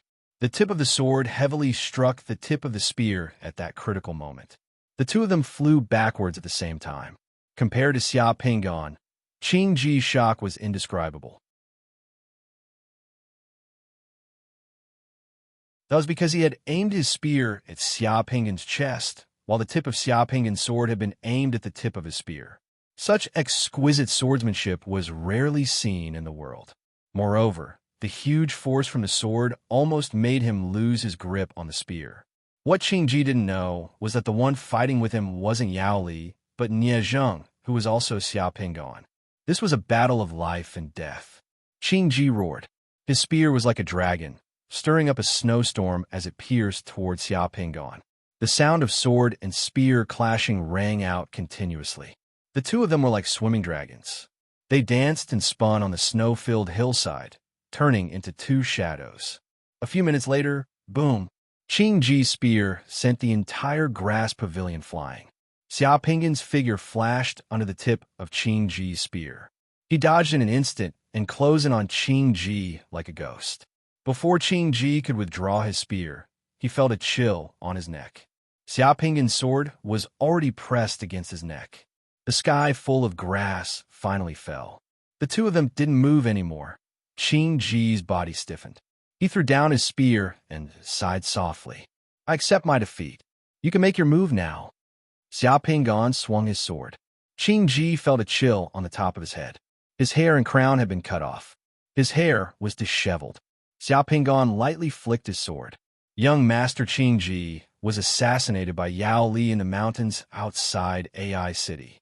His corpse rolled down the mountain and was probably eaten by tigers and wolves. Young Master Qingji will no longer exist in this world. After saying this, Xiao Pingon put away his sword and turned to leave. Because young Master Qingji was a true noble, this battle could be ended in a true noble way. That sword strike just now had actually killed young Master Qingji. Qingji stood in the snow in a daze and watched Xiao Pingon's figure gradually disappear. When Xiao Pingon's figure completely disappeared, Qingji looked up at the sky and let out a long sigh. Then, he found the Yuchong sword under the grass pavilion. He used the Yuchong sword to cut his face heavily. Blood immediately covered his face. That hideous wound made his face no longer look the same as before. Qingji descended the mountain with blood flowing down his body. He rode his horse again, but didn't return to AI City. Instead, he disappeared in the opposite direction of AI City. He disappeared into the twilight, and just like that, he disappeared. One day later, news of Qingji's disappearance spread throughout AI City. The entire city was in a state of panic and rumors flew everywhere. A few days later, news of Qingji's death spread throughout AI City. Qingji's old subordinates in AI City fell apart. The entire country of Wei was saying that Qingji was dead. Qingji never appeared again. The world inside the Boundary Pearl shattered. You're tuning in to the Warrior Lore YouTube channel. Don't forget to subscribe and join us on this journey to catch the most captivating stories.